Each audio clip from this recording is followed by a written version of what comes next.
उल्लू को काटा जाता है, बंदर को काटा जाता है, बिल्ली को काटा जाता है। आपने बकरा, भैंसा, ये सब तो बहुत सुना है। मैं जिनका नाम ले रहा हूँ, शमशान में इनको बहुत काटा जाता है। तो वो रोज चीखता था, परेशान होता था, आवाजें लगाता था। और एक वक्त ऐसा आया कि उसके साथ बुद्धि स्तंभन हुआ और उसने अपने सारे कपड़े उतारकर घर से बाहर भागना शुरू कर दिया। अभी कुछ तो मारण विद्या में किसी भी व्यक्ति को किसी भी हद तक इस्तेमाल किया जा सकता है, मारा जा सकता है, मारा भी जा सकता है। बिल्कुल मारा जा सकता है। जब आप डॉक्टर के पास जा रहे हैं और दोनों की मेडिकल रिपोर्ट्स नॉर्मल है और उसके बाद भी 7, 8, 10 साल शादी के बीत गए और बच्चा नहीं होगा, तो there is a possibility, again संभावना है ऐसा वो कुछ हुआ। ऐसा कुछ तो ये एक ऐसा केस है जिसमें आप देखो कि इंसान ब्लैक मैजिक में किस लेवल तक गया हुआ है। और मैं इस एपिसोड के अंत में कुछ ऐसे टेस्ट भी बताऊंगा जो एक नॉर्मल इंसान अपने घर में खुद कर सकता है और उसमें आने वाले परिवर्तनों को खुद अनुभव करके छोटे मोटे उपाय अपने घर में अपने परिवार को बचा सकता है। बिल्कुल, ये हम डिस्कस करेंगे।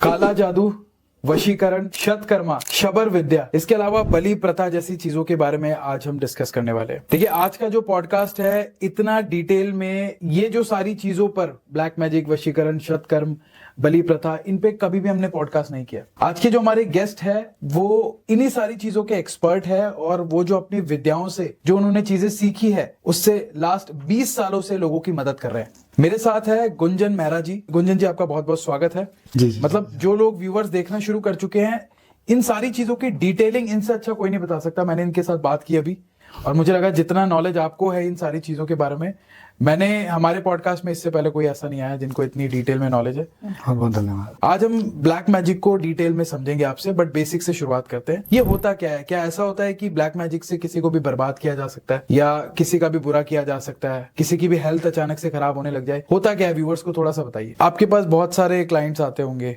आप कुछ ऐसी इंसिडेंट का जो रियल लाइफ है यहाँ पे जिक्र करना चाहेंगे कि ब्लैक मैजिक से किसी का क्या बुरा हो गया, just to let people know कि ये इतने हानिकारक या इतना हार्मफुल भी हो सकता है? एक स्टोरी है, बहुत रीसेंट केस है, ज़्यादा पुराना नहीं है। बट हुआ क्या, एक लड़की है and she is from abroad. तो मैं कंट्री का नाम स्पेसिफाई नहीं कर रहा हूँ, but she is from abroad.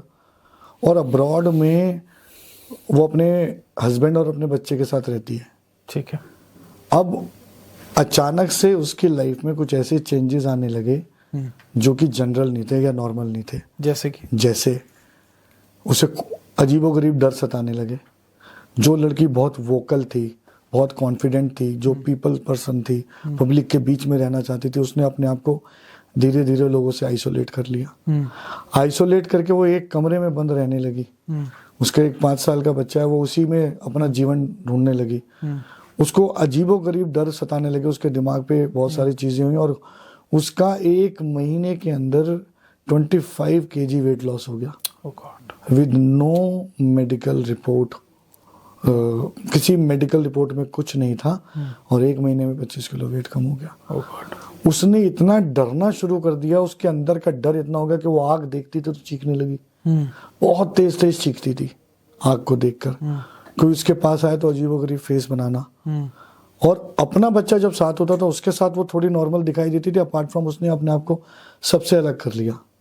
और इसी बीच उसने कई बार सुसाइड करने की कोशिश की। ओह गॉड। जब ये बात हम तक पहुंची तो हमने ट्राई किया डिकोड करने की। देखो, मैं एक चीज कहता हूँ, कोई भी डॉक्टर ट्रीटमेंट उसका रिजल्ट उसका ज्यादा अच्छा है जिसका डायग्नोज अच्छा है। अगर दवाइयां आप आगे पीछे ऊपर नीचे दे रहे हो तो भी कोई बात नहीं है, अगर डायग्नोज सही है तो आप एक दिन सामने वाले की मदद कर दोगे। हाँ। तो डायग्नोज करना हमारे फील्ड में बहुत इंपॉर्टेंट है। तो इस जल्दबाजी में कि ठीक कर दूं, उससे पहले डायग्नोज करना इंपॉर्टेंट है कि हुआ क्यों, कैसे हुआ और क्या इसके पीछे का उद्देश्य है। तो जब हमने रिसर्च की अपनी विद्याओं के माध्यम से, शास्त्रों के माध्यम से, सिद्धियों के माध्यम से, तो ये पता लगा कि उस पर मारण क्रिया और विद्वेषण दोनों का इस्तेमाल हुआ है। एक बार बताइए व्यूअर्स को, क्या होता है मारण क्रिया और विद्वेषण? ये षटकर्मों की 2 क्रियाएं हैं। अच्छा। तो अगर आप कहो तो पहले मैं षटकर्म की डिटेल दे दूं या इस स्टोरी को? अच्छा, चलिए आप स्टोरी पूरा कर लीजिए। हाँ, फिर हम षटकर्म पे आएंगे। क्या होता है मारण क्रिया वगैरह? तो उस पर मारण क्रिया और विद्वेषण क्रिया की गई थी। तो विद्वेषण क्रिया क्या होती है? 2 पार्टनर्स को एक दूसरे से अलग कर देना। अच्छा, ठीक है। और मारण क्रिया कि ये अलग हो और मर जाए। अच्छा, ठीक है, अब किसी का 1 महीने में 25 kg वेट लॉस हो गया, ये यूजुअल नहीं है। तो यूजुअल नहीं है। उसके बाद आप उसकी फिजिक के बारे में क्या सोचेंगे? एंड बीइंग ए गर्ल, हाँ लड़कियां वैसे ही हेल्थ कॉन्शियस होती है तो उनका वेट कम ही होता है। हाँ, तो 25 किलो के बाद उसके बॉडी में क्या बचा होगा? कुछ नहीं होगा। और वो धीरे धीरे इतना सूखने लगी थी कि कोई बहुत बड़ी बात नहीं थी कि अगर उसे ट्रीट नहीं किया जाता तो वो मर जाता। वैसे ही मर जाती है। पब्लिक को लगता है ये बीमारी से मरी है, कुछ सही हुआ है।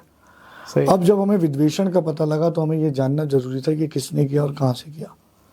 तो बहुत कोशिश की, बहुत प्रयास किए, तो पता लगा कि रिसोर्स इसका कैलकाटा है। The person is somewhere in abroad और उसको करने वाले लोग जो हैं वो कैलकाटा से हुए हैं। अब हमने डिकोड करने की कोशिश। देखो, कुछ लोगों को लगता है कि एस्ट्रोलॉजी या ब्लैक मैजिक कोई वो ग्लोब है, उसे चालू किया और उसमें कहानी चल रही है और हम देख के बता रहे हैं। ऐसा नहीं होता।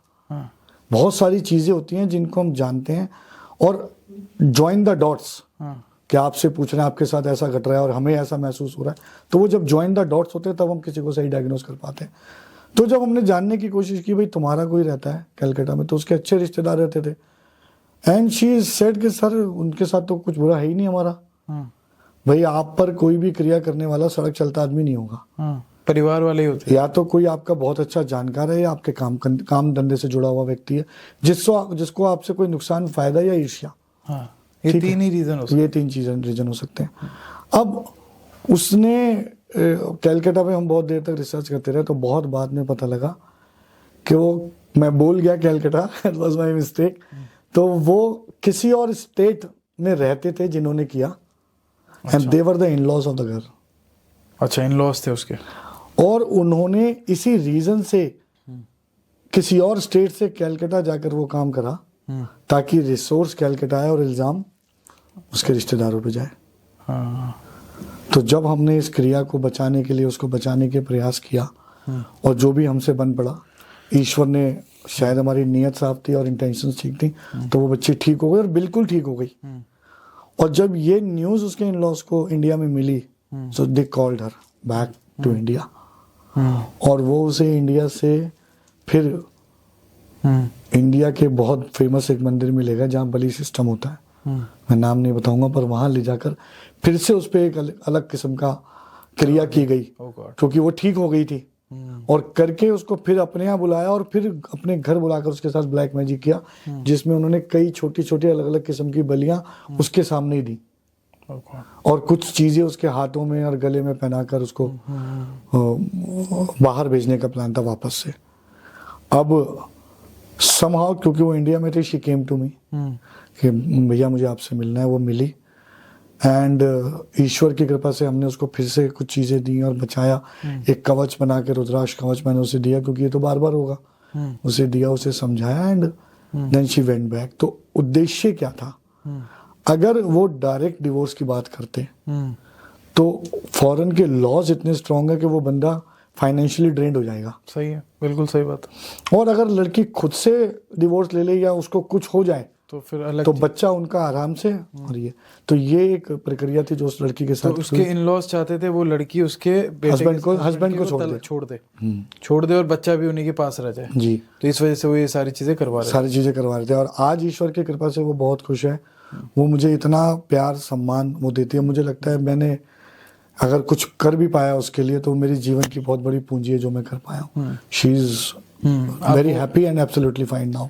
तो आपने जैसा बताया कि आपने पता लगवाया कि सोर्स जो है कोलकाता है जी, ये सारी चीजें आपको कैसे पता लगी? लोग, क्योंकि टेक्निकलिटी, मैं नहीं कहता आप सारी चीजें बता दें, कैमरे पे सारी चीजें पॉसिबल नहीं है और कुछ आपकी चीजें हैं जो आप नहीं बता सकते, बट हैविंग सेड दैट, जो आप चीजें बता पाए कि आप किस तरीके से पता लगाते हैं कि किस पे ब्लैक मैजिक हुआ है और किसी का सोर्स क्या है या किसने करवाया है, ये कैसे पता करते हो आप? देखो, किसी पर कोई भी ब्लैक मैजिक यदि हुआ है तो सबसे पहले तो हम अपनी सिद्धियां और अपने जो भी हमें ईश्वर ने गुरुओं ने सिखाया, हमने सीखा है, हम उस माध्यम से ये जानने की कोशिश करते हैं कि उसके साथ हुआ क्या है। तो उसके जीवन में आने वाले परिवर्तन और वाइब्रेशंस जो हमें महसूस हो रही हैं उससे हम डिकोड करने की कोशिश करते हैं। फिर हम दिशा निर्धारण करते हैं कि किस दिशा से, किस डायरेक्शन से इसके साथ ये सब कुछ हुआ है। और फिर उस दिशा में हम ये ज्वाइन द डॉट्स करते हैं कि आपका कोई जानकार या कोई ऐसा व्यक्ति जहाँ से हमें सिग्नल मिल रहा है या जहाँ से हम देख पा रहे हैं कोई रहता है या नहीं रहता है। उस दिशा से फिर हम ये पता करते हैं कि ऐसे ऐसी जगह ये चीज संभव है। तो डिटेलिंग बहुत है, बहुत लंबे प्रयास हैं, मतलब बताना तो बहुत मुश्किल है, लेकिन ये तय है कि सिद्धियों के माध्यम से ये पता किया जा सकता है कि कौन सी दिशा से ये ड्राइव हुआ है और किस लेवल का क्रिया की गई है और उसके पीछे का उद्देश्य क्या है। आपने जैसे मुझे अभी बताया कि आप बॉडी लैंग्वेज एक्सपर्ट भी है जी, आप लोगों की बॉडी लैंग्वेज से भी बता देते हैं, तो क्या ये चीज़ भी आपकी मदद करती है सामने वाले का जानने के लिए कि उस पर? बिल्कुल मदद करती है। सामुद्रिक विद्या का जिसे आप बॉडी लैंग्वेज कहते हो बहुत बहुत इस्तेमाल है। मेरे पास उस लड़की के 2 फोटो है। एक इस परिस्थिति में जब वो इसमें पोजेस्ड हो गई, उस पोजेस्ड होने के बाद और पोजेस्ड होने से पहले। मैं तो एक एक्सपर्ट या जो भी मुझे थोड़ी सी नॉलेज है वो अलग बात है। आप एक लेमन लैंग्वेज से जब 2 फेसेस को देखोगे तो यू विल फील शॉक कि हाउ इज इट पॉसिबल। सही है। आंखें, चेहरा और भाव ये 1 मिनट में इस बात को बता देते हैं कि उसके चेहरे में क्या परिवर्तन है। कई लोग तो ये भी सोच सकते हैं ना कि ये तो चीज शायद मेडिकल कंडीशन हो कोई। हाँ, तो बहुत सारी केसेस में मेडिकल कंडीशंस ही होती हैं, लेकिन जहां नहीं है, जैसे मैंने कहा medical reports were all fine. अच्छा, उनकी medical and still 25 kg loss in 1 month। Oh God, हाँ, यहाँ पे तो डॉक्टर भी कुछ नहीं कर पा रहा। अब्रॉड में मेडिकल रिपोर्ट्स फाइन है, इंडिया में तो आप फिर भी सोचो कि कुछ कमी है, हो गई, वहां पे सब कुछ फाइन है। And still she has lost and the changes she is facing. Depression is something different. Depression, anxiety एक अलग चीज है। कभी कभी इस तरह के पेशेंट्स को डिप्रेशन वैसे भी हो जाता है, क्योंकि जब डर सताते हैं तो डिप्रेशन हो जाना स्वाभाविक है। लेकिन जो उसकी जीवन में घटना घट रही है, आग से डरना, आग को देख के चीखना, अपने को आइसोलेट करना, सुसाइड के बारे में सोचना, वजन कम हो जाना, और फिर यदि ऐसा नहीं है कुछ तो हमारी क्रियाएं या हमारे प्रयोग उससे ठीक कैसे कर सकते हैं। सही है। तो मेरा मानना ये है कि सही इंटेंशन से किया हुआ प्रयोग इंसान की मदद जरूर करता है। तो कोई इंसान कैसे पता करे कि उसके ऊपर कुछ करवाया गया है, या फिर मतलब इसका कोई तरीका हो सकता है? देखो, बहुत सारे माध्यम हैं। General day to day life में तो बहुत सारी चीजें हैं, पर पहले ये जान लेते हैं कि किया कैसे जाता है, किसके ऊपर क्या प्रभाव होता है। जैसे अगर किसी को करना है तो या तो वो व्यक्ति विशेष पे कोई प्रैक्टिस करेगा, या उसके घर पर कोई प्रैक्टिस करेगा जहां वो रहता है, या उसके ऑफिस पे कोई प्रैक्टिस करेगा। तो जो व्यक्ति है अगर उसके ऊपर है तो it's related to an entity, और उसको वहां छोड़ा गया, और उसके जीवन में केवल इंडिविजुअल परिवर्तन आते हैं। और ऐसे परिवर्तन जैसे मैंने बताया जो कि आपको साधारण जिंदगी से जिनका कोई लेना देना नहीं है। जैसे अचानक से आप बहुत लो फील कर रहे हो, अचानक से आपको डर सता रहे हैं, अचानक से आपकी एंजाइटी बढ़ गई है, anxiety speaking any random thing, या आपको कुछ ऐसी चीजें दिखनी शुरू हो गई हैं जिस पर कोई और यकीन नहीं कर रहा। Illusion is something different. सपनों के माध्यम से भी अगर एक ही सपना बार बार आ रहा है और एक ही तरीके से आ रहा है तो वो एक मैसेज है। अच्छा। अगर वो एक सपना एक बार आया है और आप उसको उससे कोई डिकोड करो तो मैं कहता हूँ कुछ नहीं है, लेकिन एक ही सपना बार बार आ रहा है और आपको कोई मैसेज आ रहा है तो उससे भी है।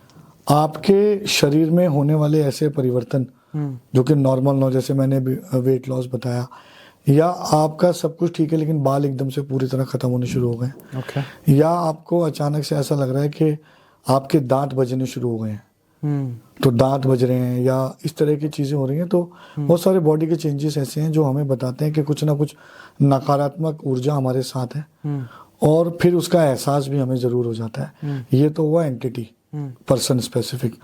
लेकिन अगर घर पे हो रहा है वो इसलिए कि घर के हर सदस्य को हो। अच्छा। तो उसमें क्या चेंजेस आते हैं? तो अगर आपके घर में लगातार इलेक्ट्रॉनिक इक्विपमेंट्स एक के बाद एक खराब हो रहे हैं, अच्छा, so don't take it as a general thing कि एक ट्यूब खराब हुई और पंखा खराब हो गया तो गर्मी है, हो सकता है खराब हो सकता है। तो आप उसे रिलेट मत करो, 2-3 चीजों को भी रिलेट मत करो। लेकिन अगर एक के बाद एक कॉन्टिन्यूसली हो रहे हैं, बार बार हो रहे हैं, बार बार हो रहा है, वो रुक नहीं रहा है, तो एक सिम्टम। हाँ। दूसरा सिम्टम, अगर आपके घर का टैप लीकिंग सिस्टम है, अच्छा, आप कितनी बार भी ठीक करा दिया, एक टैप ठीक हो रहा है, दूसरा खराब हो रहा है, दूसरा ठीक हो रहा है, तीसरा करा दिया, पानी गिर रहा है जब टैप हाँ से। पानी लीक हो रहा है, या कोई ना कोई प्रॉब्लम उसमें आ रही है। इसके अलावा सीवेज सिस्टम, सीवेज ब्लॉकेज, आज एक नाली ठीक कराई है, कल दूसरी ब्लॉक हो गई, आज दूसरी ठीक कराई है, परसों तीसरी ब्लॉक हो गई, आज तीसरी ठीक कराई है, पहली फिर ब्लॉक हो गई। तो ये कॉन्टिन्यूस। इसके अलावा यदि घर में रखी हुई तुलसी बार बार मुरझा जाए पूरा ख्याल रखने के बावजूद भी, तो और घर में सीलन बिना किसी रिसोर्स के, देखो जनरली बहुत सारी प्रॉपर्टीज हैं जिसमें सीलन आती है और सीलन बहुत कॉमन है। हाँ, बारिश के समय में तो भी आती सीलन को रिलेट एकदम से ना करें, लेकिन अगर आपको लग रहा है कोई रिसोर्स ही नहीं है और सीलन जा ही नहीं रही घर में हमेशा, तो that is also a negative impact. तो नकारात्मक ऊर्जा का ये प्रभाव है। एस्ट्रोलॉजी में ये सारे प्रभाव राहु से भी जोड़े गए हैं। अच्छा, तो दोनों में को वाइजली चेक करना, उसके लिए या तो आपको किसी एक्सपर्ट की जरूरत है या कुछ साधारण टेस्ट होते हैं जिन्हें हम अपने घर में खुद से भी करके प्रयास कर सकते हैं इसके बारे में जानने का। तो मुझे लगता है ये सिम्टम्स लोग भी समझ सकते हैं अगर ये चीजें उनके साथ हो रही है। ये बिल्कुल डे टू डे लाइफ के सिम्टम्स। अगर कुछ अनयूजुअल हो रहा है आपकी लाइफ में, आपके पर्सनल लेवल पे, घर के लेवल पे, maybe that's a sign कि किसी ने कुछ कराया हो। बट मुझे क्या आपको भी लगता है कि अगर किसी का business out of the sudden या उसकी जॉब में out of the sudden problem आ रही है तो वो भी एक कारण है? देखो बिल्कुल, कई क्रियाओं में ऐसा है कि जब इंसान के करियर पर इम्पैक्ट आता है और उसके बहुत सारे ब्लैक मैजिक में बहुत सारे तरीके हैं या एग्जाम्पल हैं, बट जनरल सिनेरियो में अगर कोई एग्जाम्पल है, देखो आउट ऑफ आप ट्रेडिंग करते हो, मैं एक डिजिटल मार्केटर हूँ, सपोज मैं एग्जांपल दे रहा हूँ, आप ट्रेडिंग करते हो, राइट, और अचानक से आज मार्केट क्रैश हो गई, तो जितने भी लोग ट्रेडिंग करते हैं सबके साथ हो सकता है बहुत बड़ा लॉस हो। सही है। लेकिन मार्केट ठीक चल रही है, अब तक आपका सब ठीक चल रहा है, लेकिन अचानक आपके साथ ऐसा हो गया कि बहुत गलत हो गया, आपको बहुत बड़ा लॉस हो गया। आप किसी को गाइड कर रहे हो, वो कामयाब हो रहा है, आपने किसी को बताया आप इस कमोडिटी में इन्वेस्ट करो, आप ठीक हो, उसने इन्वेस्ट किया, वो कामयाब हुआ, आपको लगा मैं भी करूं, आपके करते ही हो गया। तो कुछ ऐसे एग्जाम्पल जो जनरल लाइफ में रिलेट ना हो पाए, सूट ना करें, वो एग्जाम्पल आपको इस दशा में ले जाते हैं। लेकिन again it's very important to be wise enough to look and overlook. Ignore नहीं करना है। आप अगर इग्नोर करते हैं तो आप किसी न किसी मुसीबत को दावत दे रहे हैं। इग्नोर ना करें और कोशिश करें कि उसकी डिटेल में जाएं और उसका सही मार्गदर्शन से समाधान कराएं। यदि कोई सही मार्गदर्शन नहीं मिल रहा तो छोटे छोटे घरेलू उपाय हैं, उनको करके फिलहाल उसे टालें और अपने को सेव करें। मैं व्यूवर्स को ये भी कहूँगा, उपाय भी हम बताएंगे और ये बहुत डिटेल्ड पॉडकास्ट रहने वाला है। अभी तो शुरुआत है, मतलब आपको मज़ा आ रहा है इस पॉडकास्ट में तो लास्ट तक देखिए आप क्या क्या चीज़ें जानोगे। हम बहुत सारी ऐसी विद्याएं भी लोगों के साथ डिस्कस करेंगे ना, शाबर विद्या हो गई, शाबर विद्या हो गई, इसके अलावा सामुद्रिक विद्या, आपने एक बताया था बॉडी लैंग्वेज कैसे रीड किया जाता है, बहुत सारी चीज़ें जानोगे। तो लास्ट तक देखना इज़ वेरी इंपॉर्टेंट और लास्ट में इनके निवारण या इनके उपाय क्या हो सकते हैं वो भी बताएंगे। मैं ये सारी चीज़ें इसलिए व्यूवर्स को कहता हूँ ताकि वो पूरा नॉलेज लेके जाए, because half knowledge is very dangerous. बिल्कुल। और हमारा मकसद इस पॉडकास्ट से, इस तरीके के सेशन से ये रहता है कि अवेयरनेस हम फैला सके। तो अभी हमने बात की कि ब्लैक मैजिक कैसे, इसके सिम्टम्स क्या होते हैं और कैसे लोग इस चीज़ का ध्यान रख सकते हैं। कई सारे लोगों के यही सवाल रहते हैं कि इसको कराया कैसे जाता है, कैसे वो इससे बच सकते हैं, ठीक है। और अभी जैसे हमारी बात हो रही थी, आपने कहा कि ब्लैक मैजिक को कराते कैसे हैं, इसको ज़्यादा डिटेल में समझने के लिए एक इंसान को शाबर विद्या और षटकर्म को समझना बहुत ज़रूरी है। जी, राइट। इससे उनको ये पता लग जाएगा कि ब्लैक मैजिक असल में कैसे होता है। मतलब अभी तक लोगों के ये मिथ है कि लड्डू खिला दिया, सामने वाला बंदा बस में हो गया। एक पूरी की पूरी अभी रिसेंट में मूवी आई थी अजय देवगन की, जी, शैतान करके थी शायद मूवी, कि उसमें लड्डू खिला दिया और पूरा का पूरा बंदा वश में हो गया, या मिठाई में खिला दिया। लेकिन जैसे मैं आपसे बात कर रहा था, ये बहुत वेग चीजें और सरफेस लेवल पे चीजें हैं, मतलब डेप्थ नहीं है इनमें। जी। तो इस चीज को डिटेल में समझते हैं। मैं व्यूवर्स को भी कहूंगा शाबर विद्या षटकर्म के माध्यम से। आप मुझे बताइए गुंजन जी, शाबर विद्या क्या होती है और व्यूवर्स को भी बताइए, और ये षटकर्म क्या है। मैं दोनों सवाल एक साथ लेता हूँ। जी। और आप देखिए जितना आप बता सकते हैं डिटेल में लोगों को एक्सप्लेन कर सकते हैं। जी, तो शाबर विद्या को पहले समझते हैं, क्योंकि शाबर विद्या का अघोर तंत्र में बहुत बड़ा रोल है। अच्छा, अघोर तंत्र भी बता दीजिए लोगों को, वो भी नहीं पता। अघोर तंत्र शाबर विद्या का ही एक पार्ट है। अच्छा। तो उसमें किए जाने वाली क्रियाएं और कर्म और प्रयोग वही अघोर तंत्र का हिस्सा है। तो मैं बताता हूँ शाबर विद्या क्या है। जी, शाबर विद्या शब्द विद्या कही जाती है। ठीक है। अब शब्द विद्या कहाँ से आई, कैसे आई, इससे प्रचलित कुछ कहानियां हमारे शास्त्रों में। तो पहले मैं उनसे शुरू करता हूँ और उसके बाद आपको बताता हूँ। तो एक बार क्या हुआ,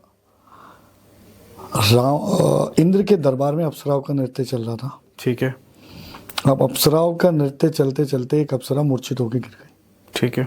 तो इंद्र ने गुरु बृहस्पति से कहा कि प्रभु इसको ना कोई अस्त्र लगाए ना शस्त्र लगाए, ना ही इसको किसी ने कुछ भोग दिया है, तो कैसे संभव है कि ये हमारे दरबार में मूर्छित होकर गिर गई। तब गुरु बृहस्पति ने ध्यान योग से जाना और मुस्कुराए, बोले इसे दूर पाताल में बैठे रावण ने शाबर विद्या के माध्यम से यहाँ मूर्छित कर दिया है। अच्छा, तो ये तो है शाबर विद्या। अब मैं बताता हूँ इसका जन्म कैसे हुआ।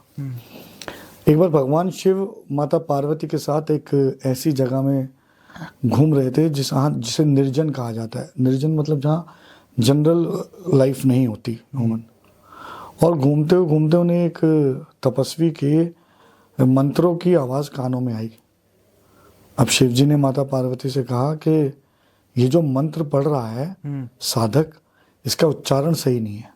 अब उच्चारण सही ना होना का प्रभाव ये आएगा कि इसके साथ जो मंत्र का है वो उसका उल्टा इम्पैक्ट आएगा। तो माता पार्वती ने कहा कि प्रभु अगर इसके मंत्र या उच्चारण में कमी है तो भक्त तो ये आपका ही है और इसके लिए जिम्मेदार भी आप ही हैं। सही है। तो भगवान शंकर ने उसको एक शब्द ज्ञान दिया जो साधारण शब्दों में था और उस शब्द ज्ञान को आगे चल के शाबर विद्या बनी शब्द ज्ञान से। और वो साधु नाथ घराने का एक बड़ा नाथ बाद में बना।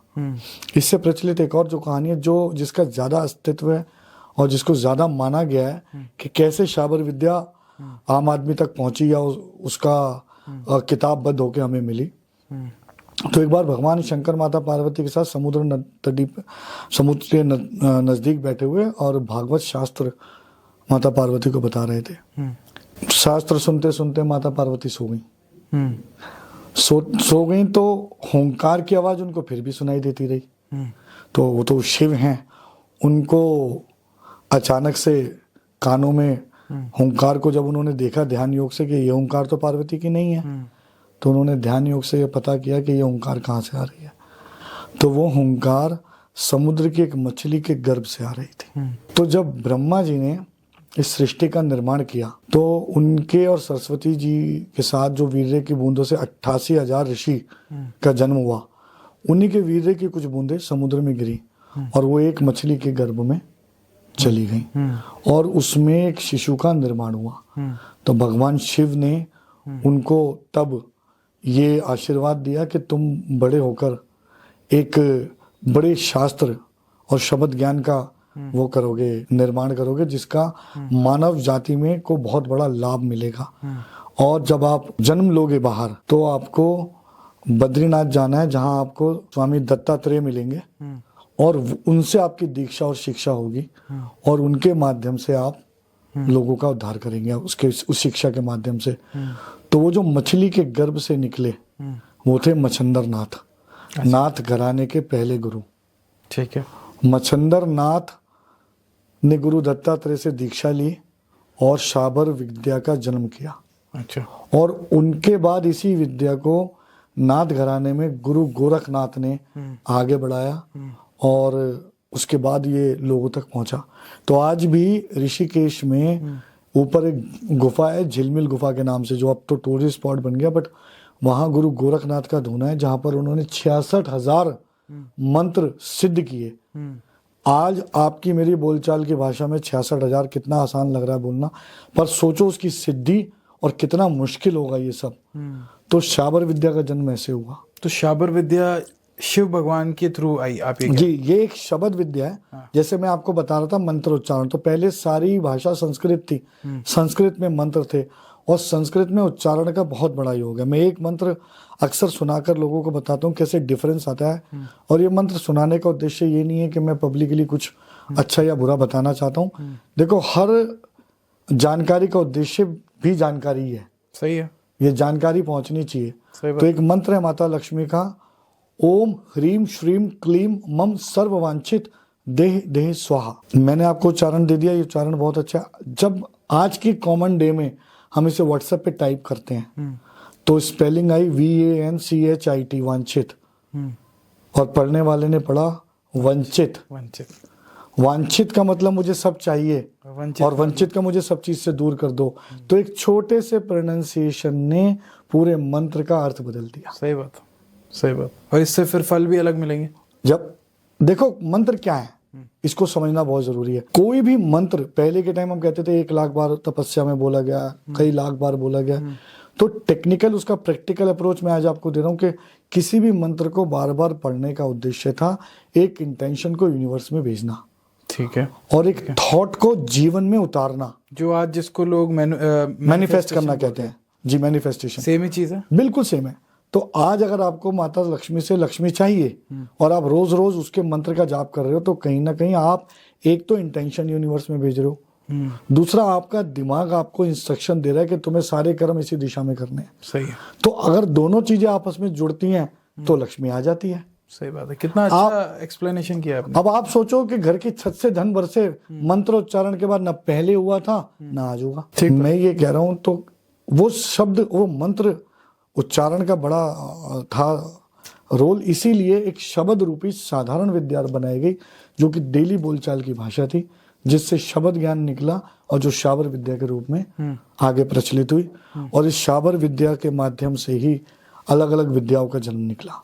तो ये एक मंत्र है, तंत्र है, यंत्र है, क्या चीज है ये शाबर विद्या? इसे शाबर विद्या को आप तांत्रिक विद्या, अघोर तंत्र या सभी तरह की विद्याओं का निचोड़ भी मान सकते हो। अच्छा। जो अगर आप ब्लैक मैजिक कहते हो तो ब्लैक मैजिक में जो बहुत कुछ है वो इसी के अंदर है। अच्छा। जैसे अभी हम बात कर रहे थे षटकर्म, तो जब मैं आपको षटकर्म एक्सप्लेन करूंगा तो आपको बहुत आसानी से ये समझ आएगा कि कितनी डिटेलिंग में मैंने आपको ये बात बताई है कि शाबर विद्या में षटकर्म का प्रयोग क्या है। बताइए सर। तो षटकर्म मतलब 6 कर्म, ठीक है। तो वो 6 कर्म जिनसे हम एक व्यक्ति के जीवन में बदलाव ला सकते हैं। ठीक है। अब पहली बात तो ये जान लेते हैं कि किसी भी विद्या का जन्म इंसान की मदद के लिए हुआ है, चाहे वो ब्लैक मैजिक का ही हो। शिव अगर संहारक हैं तो उन्होंने सृष्टि के लिए जिस भी शास्त्र का जन्म किया तो वो सृष्टि के नियमों के तहत किया। अब उस शास्त्र से कुछ संहार हो रहा है और कुछ पालन हो रहा है, वो सब कर्म का हिस्सा है। अच्छा, मतलब अच्छाई भी सही है, बुराई भी सही। आप मुझे ये बताओ, अगर जीवन होगा तो मृत्यु भी तो अटल सत्य है। सही बात है। और आज मैं आपको एक छोटी सी बात और बताता हूँ प्रवीण जी, बीच में, कि धर्म की जो परिभाषा आज हमें पढ़ाई जा रही है वो सबसे गलत है। धर्म क्या है? धर्म की एक शब्द में परिभाषा है सत्य। सही है। और कोई धर्म नहीं है। इतिहास का सबसे बड़ा धर्म युद्ध कौन सा था बताइए? महाभारत का। तो क्या वो हिंदू मुसलमान के बीच में था? नहीं।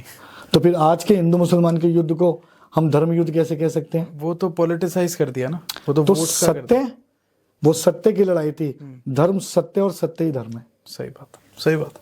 तो अगर आज इसे हम समझ लें इतनी सी बात को कि सत्य धर्म और धर्म ही सत्य, आधी से ज्यादा प्रॉब्लम सॉल्व हो जाएगी। समाप्त, प्रॉब्लम है ही नहीं। मुझे लगता है आज की सोसाइटी में सबसे ज्यादा कम प्रॉब्लम है। मैं इसको अगर धर्म को और कुछ नाम देना चाहूं तो वो है आदर, सम्मान, प्यार, यही धर्म है। सही बात। इसके अलावा कुछ और धर्म नहीं है। जिनकी हम बात कर रहे हैं, जिन्हें हम धर्म कह रहे हैं, वो संप्रदाय हैं, वो समुदाय हैं, वो अलग किस्म की विचारधारा के लोग हैं दो, जो उन्होंने अपने आप को धर्म का नाम चोला उड़ा दिया और वो इसको पॉलिटिसाइज करके वो अपना उल्लू सीधा कर। बिल्कुल बिल्कुल सत्य बात है। ये हम थोड़ा सा अपने टॉपिक से डाइवर्ट हो गए, लेकिन ये भी जरूरी था। हम षटकर्म की बात कर रहे थे। तो षटकर्मों में 6 कर्मों का बड़ा उल्लेख है। सबसे पहला है शांति कर्म। ठीक है। शांति कर्म का उद्देश्य होता है कि किसी व्यक्ति के जीवन में मच रही हलचल को शांति क्रियाओं और शांति कर्म के माध्यम से हम शांत करें। ठीक है। उसको जीवन में शांति लाएं, उसको पीस मिले, उसके हलचल जो रही है उसको ठीक करें, तो ये शांति क्रिया है। तो अभी जैसे बात हो रहा था ब्लैक मैजिक बदनाम है नेगेटिव के लिए, ये सबसे पहला मैं शुरुआती पॉजिटिव क्रिया से कर रहा हूँ। सही है। शांति क्रिया में बहुत सारे ऐसे मंत्र हैं, बहुत सारे ऐसे शब्द हैं, बहुत सारी ऐसी सिद्धियां हैं जो इंसान की मदद के लिए बनी है। तो शांति क्रिया का मतलब ही इंसान की मदद करना हुआ। तो उसमें शांति में हवन, पाठ, यज्ञ बहुत कुछ आया आपके जीवन में फायदा पहुंचाने के लिए। अब आ गए शांति क्रिया से अगली क्रिया जो आज की डेट में सबसे ज्यादा फैशन में है, वशीकरण। अच्छा, वशीकरण षटकर्म का ही षटकर्म का हिस्सा है जी। अच्छा। तो वशीकरण आ गया। अब वशीकरण को लोगों ने, जैसे अभी आपने कहा शैतान मूवी, हाँ लड्डू खिलाया वशीकरण हो गया। हाँ, पूरी जिंदगी उसकी उस खत्म। कोई भी व्यक्ति लड्डू खा के रोबोट नहीं बनता, हाँ ये तय है। मैंने अपने 25 साल के करियर में ऐसा नहीं देखा, हाँ, तो मैं इसको मानता भी नहीं। ठीक है। तो किसी भी उसको, मैं कभी कभी बीच में भटक जाता हूं तो उसके लिए मैं क्षमा चाहता कोई हूं, दिक्कत नहीं। पर किसी भी विद्या को मानने से ज्यादा जरूरी है उसे जानना, और जिसे आप जान लेते हैं उसे आप मानने की जरूरत ही नहीं है। सही बात है। आप अपनी माता को क्या बोलते हैं? आप उसे माँ मानते हैं? बिल्कुल बिल्कुल सर। सपोज आपकी एक मासी है, आप उसे बोलेंगे मैं आपको माँ मानता हूँ। कभी अपनी माँ से कहा है मैं आपको माँ मानता हूँ? नहीं, वो माँ है ही है। क्योंकि आप जानते हैं वो माँ है। बिल्कुल। तो जिसे जान लिया उसे मानने की आवश्यकता ही नहीं है। तो विद्याओं को अगर हम जान ले तो मानने की आवश्यकता नहीं है। अब मैं आ रहा हूँ वशीकरण पे। तो वशीकरण इज समथिंग जो एक सम्मोहन विद्या है, अच्छा। मोहिनी विद्या है, जिसका उल्लेख हजारों साल से है। मैं 2-3 बड़े अच्छे एग्जांपल आपको देता हूँ जो शास्त्रों से आपको मिले हैं, जिनके बारे में शायद आपने सुना हो ना सुना हो। तो एक बार भगवान विष्णु ने मोहिनी रूप लिया। मोहिनी अवतार सब जानते हैं। सही है। तो क्या था वो मोहिनी अवतार? उसका उद्देश्य सम्मोहन का प्रयोग करना था। वो मोहिनी अवतार लेके वो कलश लेकर, जो विष का और अमृत का था, तो जो देवताओं को उन्होंने वो पिलाया, राक्षसों को और राक्षसों को वो पिलाया। समुद्र तो में अगर वो सम्मोहित ना होते, उन्हें मोहित ना करते, तो सारे राक्षसों को वो ये इससे दूर नहीं कर पाते, अमृत से। हाँ हाँ, ये मोहिनी अवतार हुआ। सही। अब एक और ऐसे सम्मोहन की आज मैं बात कर रहा हूँ जिसके बारे में आप, मैं बोलूंगा आपके गूज़बम्स आएंगे और आपको रिलेट करोगे। हाँ महाभारत का युद्ध हुआ। हाँ भगवान श्री कृष्ण, हाँ जब अर्जुन जयद्रथ के पीछे भाग रहे थे, हाँ तो उनकी निगाह सूर्य पे थी हाँ कि आज अगर जयद्रथ नहीं मरा तो मैंने अग्नि समाधि लेनी है, क्योंकि अर्जुन ने प्रतिज्ञा ली। अच्छा, ईश्वर थे वो 1 मिनट में सब कुछ करके जयद्रथ को मरवा सकते थे, सही। पर वो लेके दौड़ते रहे अर्जुन को कि कर्म कर, और ये सजा भुगत के तूने बिना सोचे समझे प्रतिज्ञा की है। जब अर्जुन थक गया, उसने सरेंडर कर दिया और अग्नि समाधि को लेने को एकदम तैयार हुआ, तब भगवान श्री कृष्ण ने, जो कि हमने आज तक देखा है कि उन्होंने सूर्य को छुपा दिया, डुबो दिया और रात कर दी। सूर्य कभी नहीं छुपता, सूर्य अपनी गति से चलता रहता है। उन्होंने ना सूर्य छुपाया ना डुबोया, उन्होंने एक मास वशीकरण करा, एक मास सम्मोहन करा, और हर व्यक्ति को यह विश्वास दिला दिया कि रात हो गई। सही। और जैसे ही ये विश्वास, आई एम हैविंग गूज़बम्प्स, जैसे ही मैं अभी अलग ही एनर्जी है। जैसे ही विश्वास से, इस विश्वास से जयद्रथ सामने आया, उन्होंने उस सम्मोहन खत्म किया और अर्जुन ने जयद्रथ को मार दिया। मतलब मैं ये कहना चाहूंगा व्यूअर से भी, एक अलग एनर्जी चल रही है अभी, मुझे फील हो रही है वो चीज। तो ये वो क्रियाएं हैं। तो वशीकरण, सम्मोहन संभव है, लेकिन अब वशीकरण को समझे। वशीकरण क्या? वशीकरण 2 तरीके का मेजरली होता है। एक अघोर तंत्र में जनरल वशीकरण है, और एक होता है आपका काम शास्त्र में। काम शास्त्र का is more specific to partners.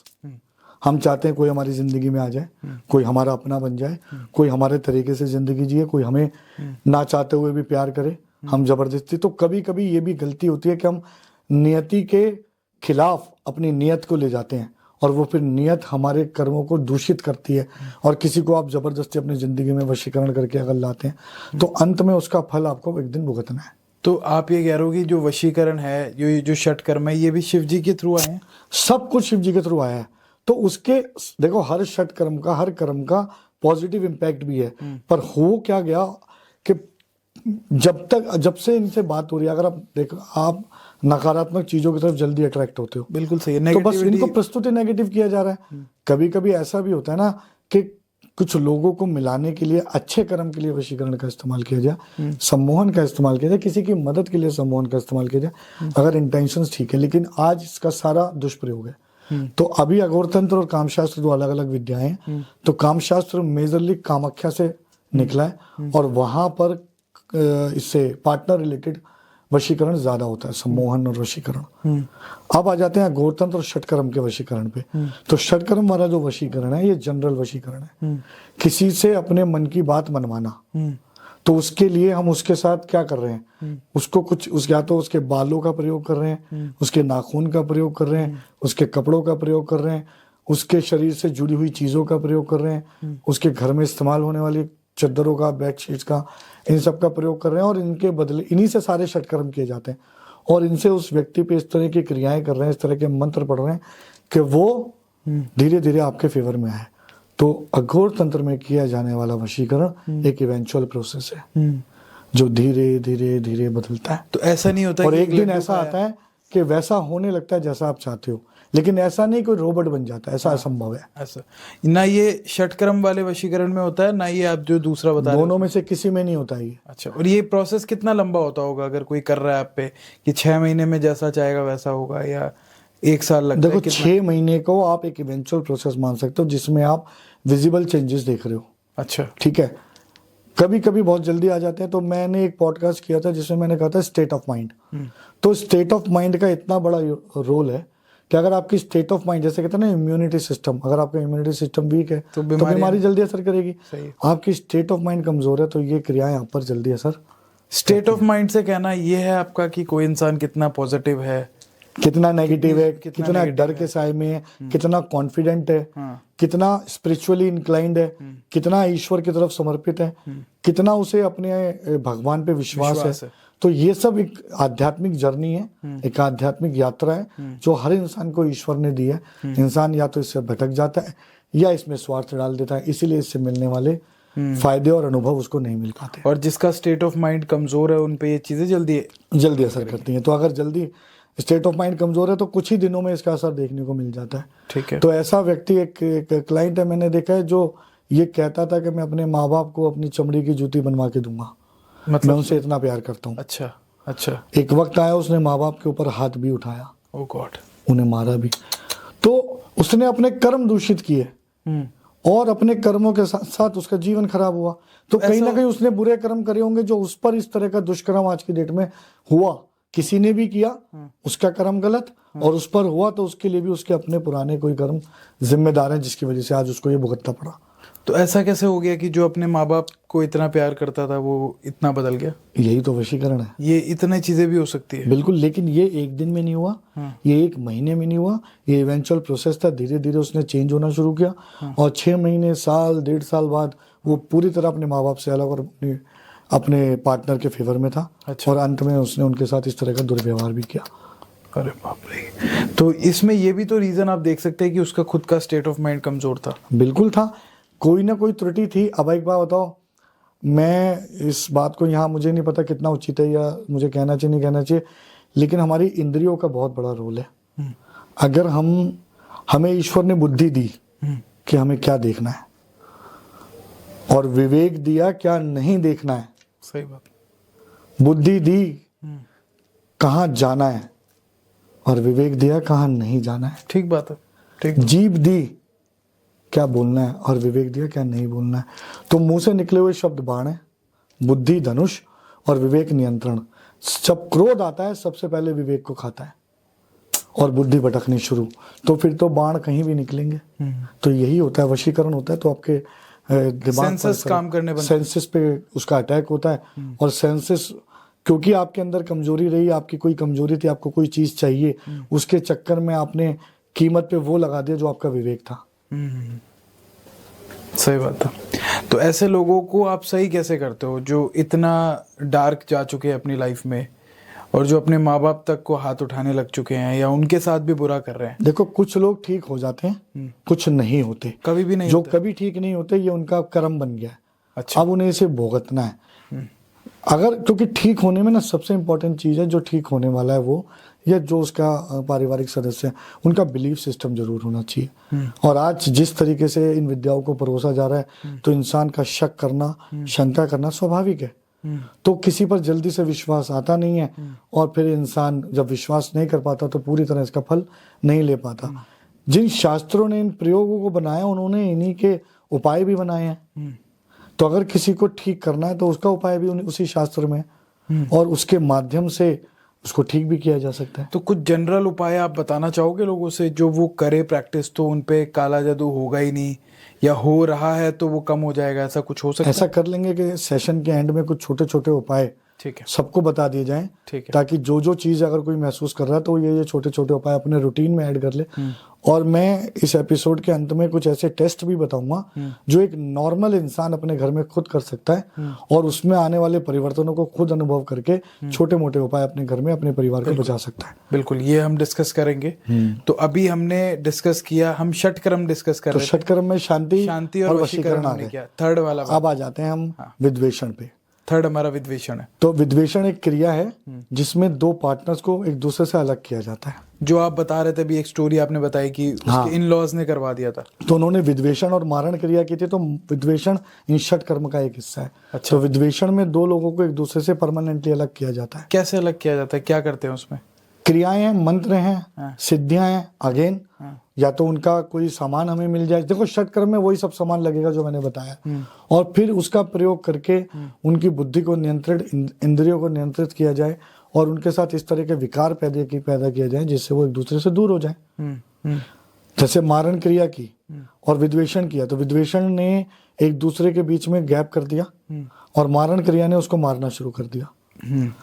तो अंत में जिसे हम डिफरेंस ऑफ ओपिनियन के रूप में देख रहे हैं, जो लोग एक दूसरे से लव मैरिज कर रहे हैं, प्यार कर रहे हैं, बहुत वो करते हैं और अचानक से उनके जीवन में ऐसे बदलाव आ रहे हैं कि वो एक दूसरे के दुश्मन हो गए। उनको लगता है कि हम एक दूसरे को ही जान से मार दें। लोगों के बीच में जो सबसे बड़े दुख की बात है वो क्या है कि कम्युनिकेशन खत्म हो गया। सही बात। जिसे हम कम्युनिकेशन कहते हैं वो कम्युनिकेशन नहीं है। That is not the sharing of emotion. बस इंफॉर्मेशन हम शेयर कर रहे हैं, बस, और कुछ नहीं बचा। इमोशन शेयर करने के लिए तो हमें एक दूसरे के साथ एक ऐसा रिलेशनशिप डेवलप करना है। तो विद्वेषण करना बहुत आसान है आज की डेट में। तो जिस तरह के स्ट्रेस लाइफ है, जिस तरह की जीवन हम जो जी रहे हैं, तो जो लोग एक दूसरे से प्यार करते हैं वो एक दूसरे से अलग भी बड़ी जल्दी हो रहे हैं। तो आजकल आप देख रहे हैं डिवोर्स केसेस क्या है, बहुत बढ़ रहे हैं इंडिया में, बहुत कॉमन हो गया। मतलब हमने एक्सेप्टेंस ही खत्म कर दी है। मतलब एक दूसरे के प्रति जो मुझे लगता है पहले के जमाने में टॉलरेंस होता था, आज लोग इंटॉलरेंट हो गए हैं, कपल्स इंटॉलरेंट हो गए हैं। कुछ बात हो गई, उन्होंने रिश्ता तोड़ दिया। ये बहुत कॉमन देखने को मिलता है। जो आज से 20 साल 15 साल पहले लोग इतने डिवोर्स केसेस भी नहीं होते थे। और ये हम बोल नहीं रहे हैं, ये डेटा कहता है। आप जाके डेटा चेक करो। बिल्कुल ठीक है, बिल्कुल। इंडिया के डिवोर्स केसेस कितने बड़े हैं, बहुत। तो अब इसमें ये देखो कि कुछ ब्लैक मैजिक की वजह से हो गए, कुछ स्टेट ऑफ माइंड की वजह से हो गए। एक सिंपल सी बात है, मैं समझता हूँ कि अगर आपने किसी को अपनाया है जीवन भर के लिए, तो आपको उसके गुणों के साथ अवगुणों को अपनाना है। सही बात। लेकिन हम गुणों के साथ तो जीने को तैयार हैं और अवगुणों के साथ नहीं है। तो जिसके आप अवगुण नहीं अपनाएंगे, अंत विद्वेषण है, और एक दूसरे से अलग होना तय है। और ये भी मैं कहना चाहूंगा कि हर इंसान में कुछ गुण होंगे तो अवगुण भी होंगे। ये तो तय है। हर इंसान हमेशा अच्छा ही नहीं रहेगा। आप एक पार्टनर के साथ रह रहे हो तो ये आपको एडजस्टमेंट करनी है, दोनों को एक दूसरे के साथ। आप उसके अवगुणों को अपना लो, हाँ, वो जीवन भर के लिए आपका हो गया। सही बात, बहुत बड़ी बात। हो क्या रहा है, हम गुण अपना रहे हैं और उसको इस्तेमाल कर रहे हैं। रिश्तों को इस्तेमाल नहीं किया जाता। जी, तो अभी तक हमने विद्वेषण डिस्कस किया, आगे बढ़ते हैं। अगला हमारा षट क्रिया कौन सी है? अगला षटकर्म है स्तंभन। ये क्या होता है? आज मैं आपको उस क्रिया के विषय में बता रहा हूँ जिसका वशीकरण से भी ज्यादा इस्तेमाल हुआ है, लेकिन लोगों तक इसके बारे में जानकारी भी नहीं है। शायद ये वशीकरण की तरह फैशन में नहीं है। हो सकता है वशीकरण को बहुत फैशन में किया गया है। बहुत सारे बुकें लिख चुके हैं लोग, असम बंगाल का जादू, वशीकरण, ये वो। लेकिन स्तंभन का प्रयोग षटकर्मों में सबसे ज्यादा हुआ है। तो इन 6 कर्मों में सबसे ज्यादा प्रयोग स्तंभन का हुआ है। अच्छा। स्तंभन जैसे शब्द अपने आप को अपनी भाषा या अपने आप को अपनी परिभाषा को दे रहा है। वो ये कि किसी चीज को उसी जगह रोक देना, स्तंभ कर देना। अच्छा, ठीक है। तो क्या क्या होता है इसमें बुद्धि स्तंभन, आसन स्तंभन, गर्भ स्तंभन और भी कई तरीके के स्तंभन होते हैं। तो सबसे पहले मैं बात करता हूं आसन स्तंभन की। तो एक केस था मेरा जिसके साथ आसन और बुद्धि स्तंभन दोनों किए गए। अच्छा। रीजन क्या है, एक परिवार था, एक परिवार के एक फादर के 2 बेटे थे। उन 2 बेटों में से एक की 2 बेटियां और एक के 2 बेटे। ठीक है। बहुत प्रॉपर्टियां, बहुत कुछ। ठीक है। बहुत पुराने जमाने की बात है। तो उनको लगा बेटे वालों को कि भाई इनकी बेटियां हैं, इसका अंत में क्या होना है, इसने बेटियों ने चले जाना। मैन ओरिएंटेड शास्त्र है, सही, मैन ओरिएंटेड सोच है। ये चले जाएंगे, ये प्रॉपर्टी हमें मिल जाए। उस व्यक्ति का मानना यह था कि भाई मैं अपनी प्रॉपर्टी अपनी बेटियों को दूंगा। अब उन्होंने इस क्रिया के चलते उन पर बुद्धि स्तंभन और आसन स्तंभन करा दिया। अच्छा, उन जो मेन जिनकी बेटियों जो बेटियों के फादर थे, जो बेटियों के फादर थे, उनके अपने भाई ने, अच्छा उनके अपने भाई ने उनके ऊपर, उनके अपने भाई के बेटों ने बेसिकली, अच्छा उस प्रॉपर्टी को लेने के लिए, अच्छा उनके ऊपर बुद्धि स्तंभन और आसन स्तंभन करा दिया। ठीक है। आसन स्तंभन क्या होता है? आसन स्तंभन में शरीर काम करना बंद कर देता है, बुद्धि चलती रहती है। तो आपने ऐसे कई लोग देखे हैं, लकवा मार जाना, जो पैरालिसिस शरीर से है पर दिमाग काम कर रहा है। सही है।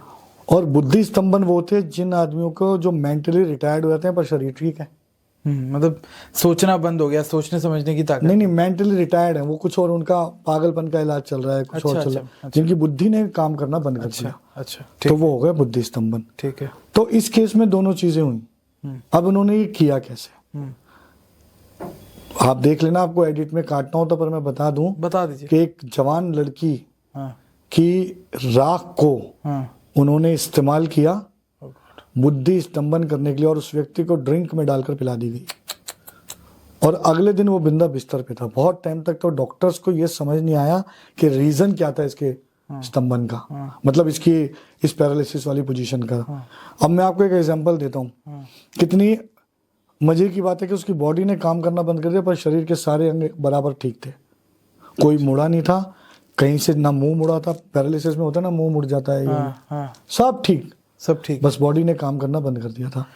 हाथ पैर हिलते थे पर जब यदा कदा, और बुद्धि ऐसी हो गई थी जिसे कुछ याद नहीं है और कभी भी कुछ भी याद है। तो वो व्यक्ति 15 साल उसने बिस्तर पे बिताए।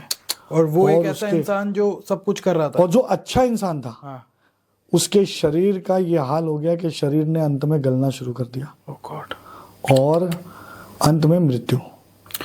तो ये था आसन और बुद्धि स्तंभन का प्रभाव। तो ये किया और इसका रिजल्ट ये आया। लेकिन करने वाला व्यक्ति ये नहीं सोचता, और अंत में वो जायदाद भी मिल गई। अच्छा, वो जायदाद जिस कारण से किया था उनको मिल भी गई।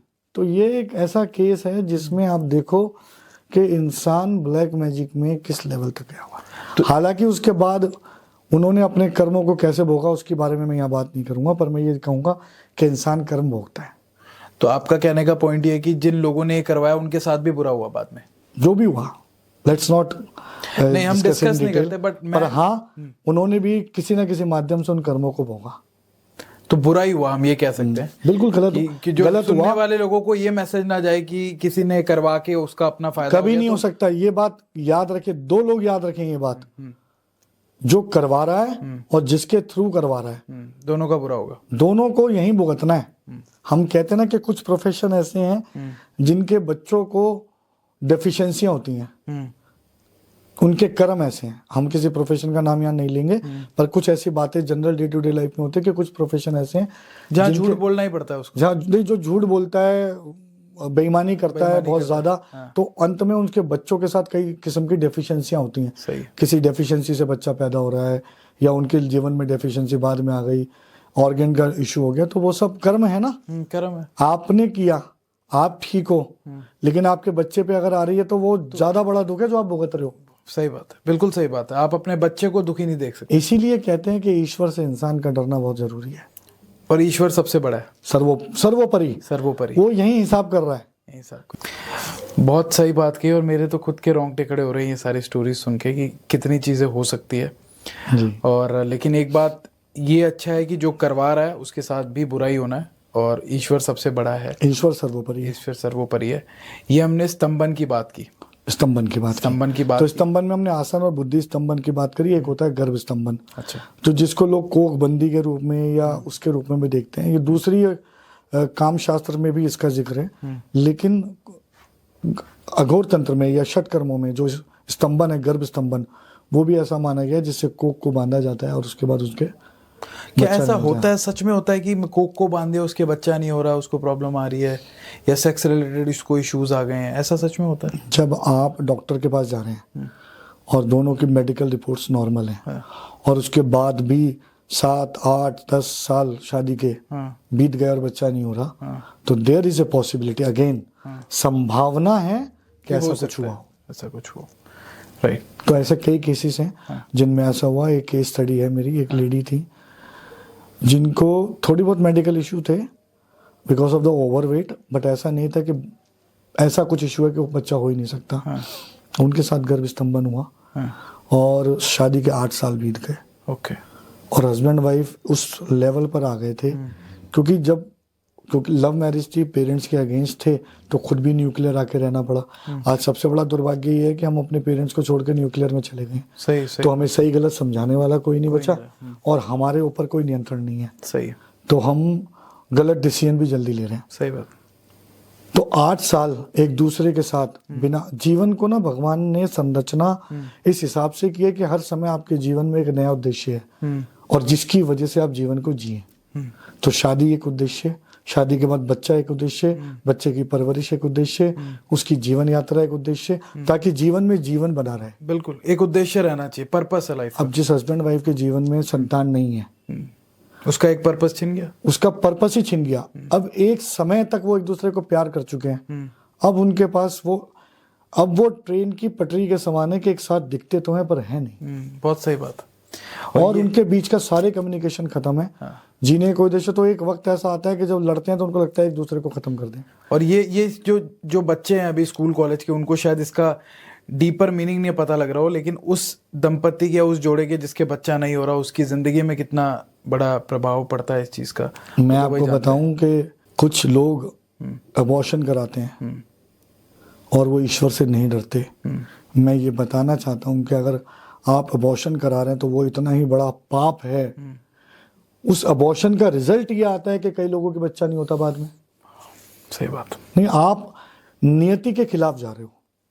अगर आपको, ठीक है, आपने सारे प्रिकॉशंस लिए और उसके बाद भी अगर प्रेगनेंसी हो गई है तो उसको ईश्वर का आशीर्वाद समझ के एक्सेप्ट करें। सही है। अबॉर्शन एक बहुत बड़ा अपराध है। आप किसी की गर्भ में हत्या कर रहे हो तो फिर आप ईश्वर से मांगते रहो तो भी नहीं देगा। सही है। वो उसे देगा ना जिसको जरूरत ज्यादा है। सही बात।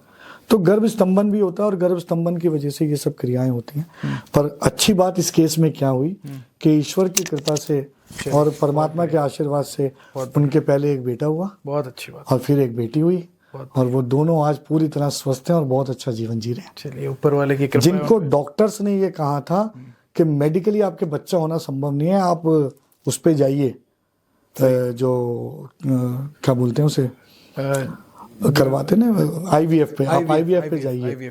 बट उसके बाद उनके नेचुरल डिलीवरी हुई। तो ये चमत्कार था परमात्मा का, सही बात, उनके विश्वास का और मेरे प्रयास का। बहुत बस मुझे लगता है, मुझे तो लगता है गुंजन जी, आज की डेट में लोग भगवान पे विश्वास करना कम कर दिए हैं। अगर वो उस पे विश्वास रखे तो आधी से ज्यादा प्रॉब्लम तो वैसे ही सॉल्व। तो एक स्टेटमेंट मैं हमेशा बोलता हूँ, भगवान में विश्वास को ढूंढना आज बंद कर दो। भगवान में विश्वास को ढूंढना आज बंद कर दो, विश्वास में भगवान ढूंढो, शायद मिल जाए। बहुत बढ़िया, बहुत बढ़िया, बहुत बढ़िया। आप भगवान में विश्वास ढूंढ रहे हो, अरे भगवान विश्वास के अंदर है। सही बात है। वो लोग आज मैनिफेस्टेशन बहुत फेमस हो रहा है। ये सारी चीजें वही है, विश्वास करना। Belief system, it's all about the belief system. आप मैनिफेस्ट करके एक इंटेंशन यूनिवर्स में भेज रहे हो और यूनिवर्स से वापस आ रही है। तो पहले जो मंत्रोच्चारण करते थे, या आज हम आपको कोई उपाय बता रहे हैं कि आप ये उपाय करो या इस मंत्र का जाप करो या इस चालीसा का जाप करो, उसका अल्टीमेट उद्देश्य यही तो है कि इंटेंशन यूनिवर्स में भेजना, सो दैट आपके कर्म आपको वो रिजल्ट दे सकें जो आप चाहते हो।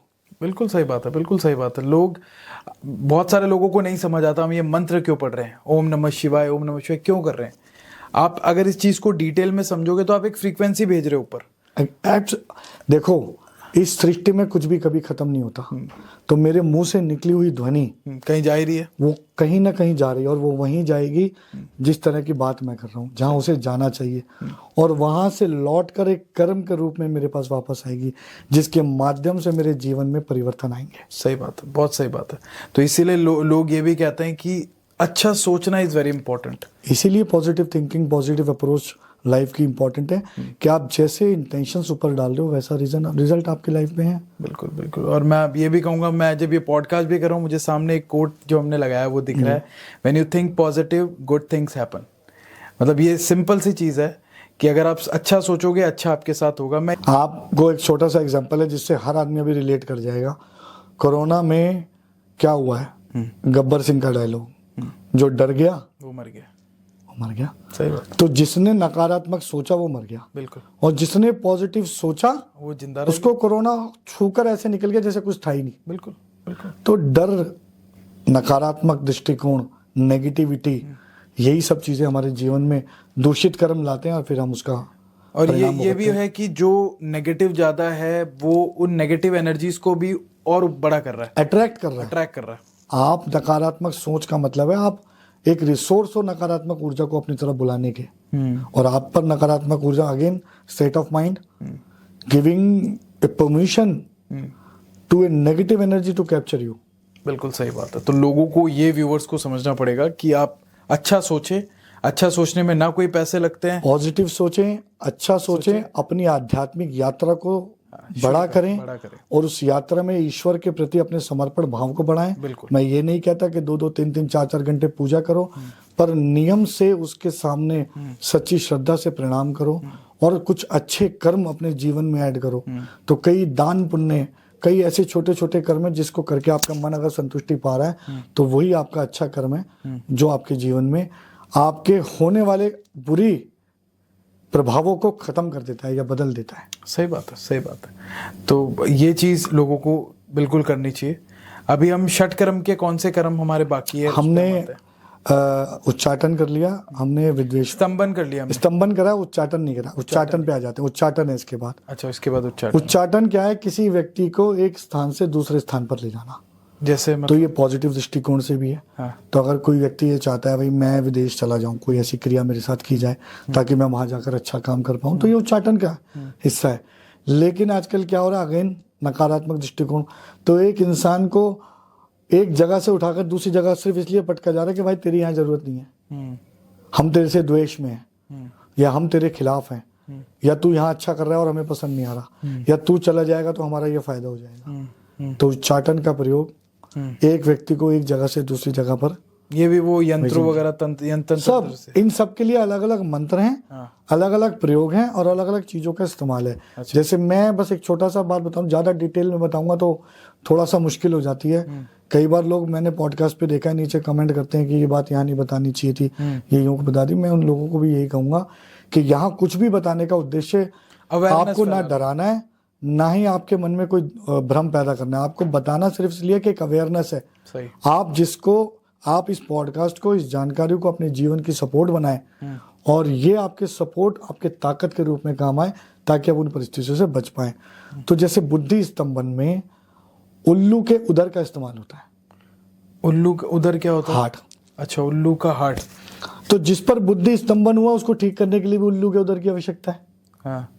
क्योंकि उस षट कर्म को उसी क्रिया से तोड़ा जाएगा जिस क्रिया से उस पर किया गया है। जैसे लोहा को लोहा काटता है, आग को आग काटता तो अगर आप किसी पर बुद्धि स्तंभन कर रहे हो तो आपको ऐसी चीजों का इस्तेमाल करना पड़ सकता है। है। अच्छा। बिल्कुल करना पड़ सकता है। और अलग अलग कई सारी चीजें होती हैं, तो इन सब चीजों के इस्तेमाल से ये काम होते हैं। तो टेक्निकली ये क्रियाएं नहीं करनी चाहिए, इनको फैंटेसी नहीं बनाना चाहिए। ये सब शास्त्र हमारी मदद के लिए बने हैं। मैं कहता हूँ कि कोई भी ऐसा कर्म इंसान सोच समझ के करे जिसका प्रभाव उसको या उसके परिवार को ना भुगतना पड़े। बिल्कुल सही, बिल्कुल सही। और हमारा पर्पस सिर्फ अवेयरनेस फैलाना है, इसके अलावा और कोई उद्देश्य ही नहीं है। मैंने आपको अपफ्रंट सबसे पहली बात ये की थी कि मेरा उद्देश्य यही है कि लोगों तक सही जानकारी पहुंच जाए। नहीं, सही सही बात है। एक अंतिम क्रिया षटकर्म में आती है मारण विद्या, जिसका हमने जिक्र भी किया एग्जाम्पल में भी कुछ। तो मारण विद्या में किसी भी व्यक्ति को किसी भी हद तक इस्तेमाल किया जा सकता है, मारा जा सकता है, मारा भी जा सकता है। बिल्कुल मारा जा सकता है। तो उसमें क्या होता है, उसमें अलग अलग किस्म की एंटिटीज को इस्तेमाल किया जाता है। जैसे उस लड़की का जो मैंने आपको केस स्टडी बताई है, उसके साथ क्या हुआ, उसके साथ सूखे मशान का प्रयोग किया गया। सूखे मशान एज इन एंटिटीज हैं, कच्चा मशान, सूखा मशान। तो जो छोटे बच्चों के रूप में होते हैं वो कच्चे मशान होते हैं। समझा नहीं मैं, मुझे एक बार बताइए। ये एक एंटिटी है। एंटिटी जैसे आपने नाम सुने आजकल के 1.5 फुटिया, पिशाचिनी, और क्या कहते हैं, अलग अलग किस्म के जो भी एंटिटीज होते हैं, वगैरह, हाँ, जो भी नाम होते हैं, उन्हीं में से एक है मशान और कच्चा मशान और सूखा मशान। तो सूखा मशान क्या होता है? सूखा मशान ऐसा होता है जिसके प्रभाव से किसी व्यक्ति के शरीर को सुखाया जाता है। अच्छा, उसका वेट, उसको उस पर छोड़ा जाता है, और उसको बिल्कुल कमजोर कर दिया जाता है। और कच्चा मशान वो होता है जो छोटा बच्चा होता है, जिसको छोटे बच्चों पर इस्तेमाल किया जाता है। और उसके अलग प्रयोग हैं। तो कच्चे मशान और सूखे मशान का प्रयोग उस पर किया गया मारण विद्या करने के लिए, जिसका रिजल्ट ये आया कि वो 1 महीने में उसने 25 किलो वेट लॉस किया विद नो मेडिकल डिस्क्रिपेंसी। और अंत में ईश्वर की कृपा से वो ठीक हो गई, वेट वापस गेन हो गया, सब ठीक हो गया। लेकिन क्योंकि हुआ मारण क्रिया से था, वो मरते हुए बच गई। ये परमात्मा, तो परमात्मा ने कर्म आपके हाथ में दिए। तो अगर आप सही मार्गदर्शक से मार्गदर्शन ले रहे हैं और सही कर्म और सही इंटेंशन से कर रहे हैं, तो ईश्वर आपको मुसीबतों से बचाता भी है। सही है, सही है। तो मारण क्रिया अंतिम क्रिया है। मारण क्रिया में और भी कई चीजें होती है, मैं डिटेल में नहीं जाऊंगा, बट हाँ, मारण क्रिया किसी की मृत्यु तक उसे ले जा सकती है। ठीक है, तो अभी हमने 6 षट कर्म जो थे वो डिस्कस किए, एंड मुझे लगता है इससे लोगों को समझ तो ये आ गया होगा कि ये चीजें होती कैसे। मतलब इतना डिटेल में हमारे पॉडकास्ट पे किसी ने नहीं बताया, तो बहुत अच्छा आपने चीजों को लोगों को अवेयर किया। मेरा अगला क्वेश्चन रहेगा बलि से रिलेटेड। जी। अभी हमने मारण क्रिया की बात की, जिसमें आपने बताया कि इसमें किसी को मारा भी जा सकता है। जी। बलि में भी हम वही करते हैं, इंसानों को पहले इंसानों की बलि दी जाती होगी, मुझे इतना आइडिया नहीं, आप बताइएगा कितना है। लेकिन आज की डेट में भी हम देखते हैं, आज के वर्ल्ड में भी तो जानवरों की बलि दी जाती है। जी बिल्कुल दी जाती है। ये रिलीजन वाइज भी है। मैं किसी रिलीजन का नाम नहीं लूंगा, लोग समझ जाएंगे अपने आप। सभी जगह पे, हर रिलीजन में, हर रिलीजन में, आज यहाँ तक कि हिंदू रिलीजन में भी बलि दी जाती है, मुस्लिम में दी जाती है, और भी किसी में दी जाती होगी। तो आपको क्या लगता है कि ईश्वर जो है वो किसी जानवर के कटने से या उसके मरने से खुश होगा? मतलब इसका क्यों देते हैं, इसका रेलेवेंस क्या है? देखो, पहली बात तो कि मैं ये मानता हूँ, मेरी व्यक्तिगत सोच है कि ईश्वर किसी भी जानवर या इंसान के मरने से कभी खुश नहीं होगा। मतलब बनाया तो ईश्वर नहीं है, आज हमें भी भगवान ने बनाया, किसी जानवर को भी उसने बनाया, तो फिर क्यों बलि दी जाती है, क्या रीजन है? क्योंकि शास्त्रों को इस तरीके से बनाया गया कि उसमें इनका उल्लेख उन विद्याओं से किया गया। क्या अगर किसी को सपोज किसी के साथ कोई परेशानी है, तो उस परेशानी की बजाय हम किसी और जानवर की बलि दे दें, ताकि वो बलि एक्सेप्ट हो जाए और उसके साथ ये पहली धारणा ये है लोगों के दिमाग में। अच्छा, ये उनकी जिसके नाम सोच है। से जिसकी उनकी सोच है, जिसके नाम से बलि दी जाती है। और बहुत सारी क्रियाओं में, सिद्धियों में बलि का जिक्र है, नो डाउट।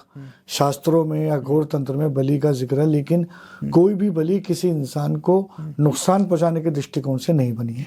लेकिन आप ये देखिए ना, आप इंसान को तो नुकसान नहीं पहुंचा रहे, लेकिन जानवर को तो नुकसान हो रहा है। बिल्कुल हो रहा है। तो उसके लिए बहुत सारी ऐसी बलियां हैं जिनको आप उनको नुकसान पहुंचाए बिना उनका इस्तेमाल कर सकते हैं, और उसके इस्तेमाल से आप किसी इंसान की मदद कर सकते हैं। जैसे मैंने कभी आज तक किसी को ठीक करने के लिए ऐसी बलि का इस्तेमाल नहीं किया।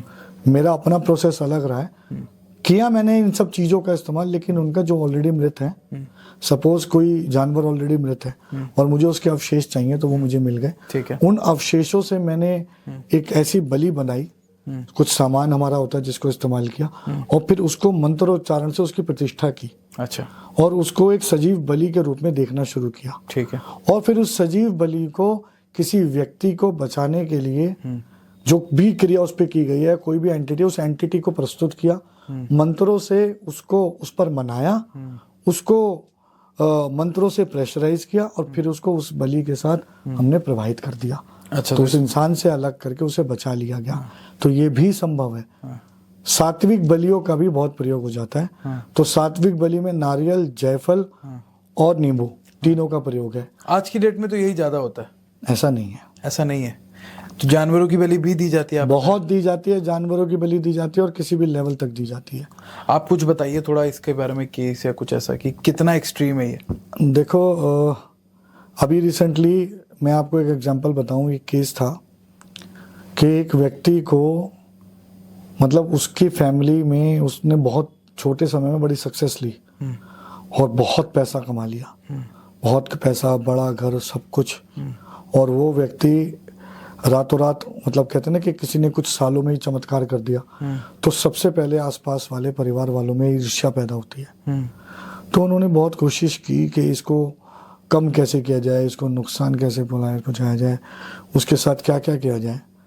तो उसको नुकसान पहुंचाने के लिए उन्होंने उसके साथ एक ऐसा वशीकरण का इस्तेमाल किया जिसमें बलि सिस्टम इन्वॉल्व है। अच्छा। अब आप लोग हमेशा से एक बात सुनते आए, वुडू डॉल। तो वुडू डॉल कुछ और नहीं, वशीकरण का हिस्सा है। उसमें इंसान के शरीर का बाल, कपड़े, इन सब चीज़ों के इस्तेमाल से, उड़द की दाल से और भी कई चीज़ें होती हैं जिनको नहीं सागरों में बनाई जाती है, और फिर उसे जागृत करने के लिए बलि दी जाती है। अच्छा। और वो जानवरों की बलि होती है जिससे उसे जागृत किया जाता है। उसके बाद उसके माध्यम से इंसान के जीवन में तकलीफें पैदा की जाती हैं। तो उस व्यक्ति के साथ क्या होता था, वो रातों को चीखने लगता था, जो जिसने सारा अचीव किया था। हाँ, उसको रातों को चीखता था, उसके पेट में दर्द होता था, अल्ट्रासाउंड कराए क्लियर, उसको माइग्रेन होता था, सीटी स्कैन कराया क्लियर।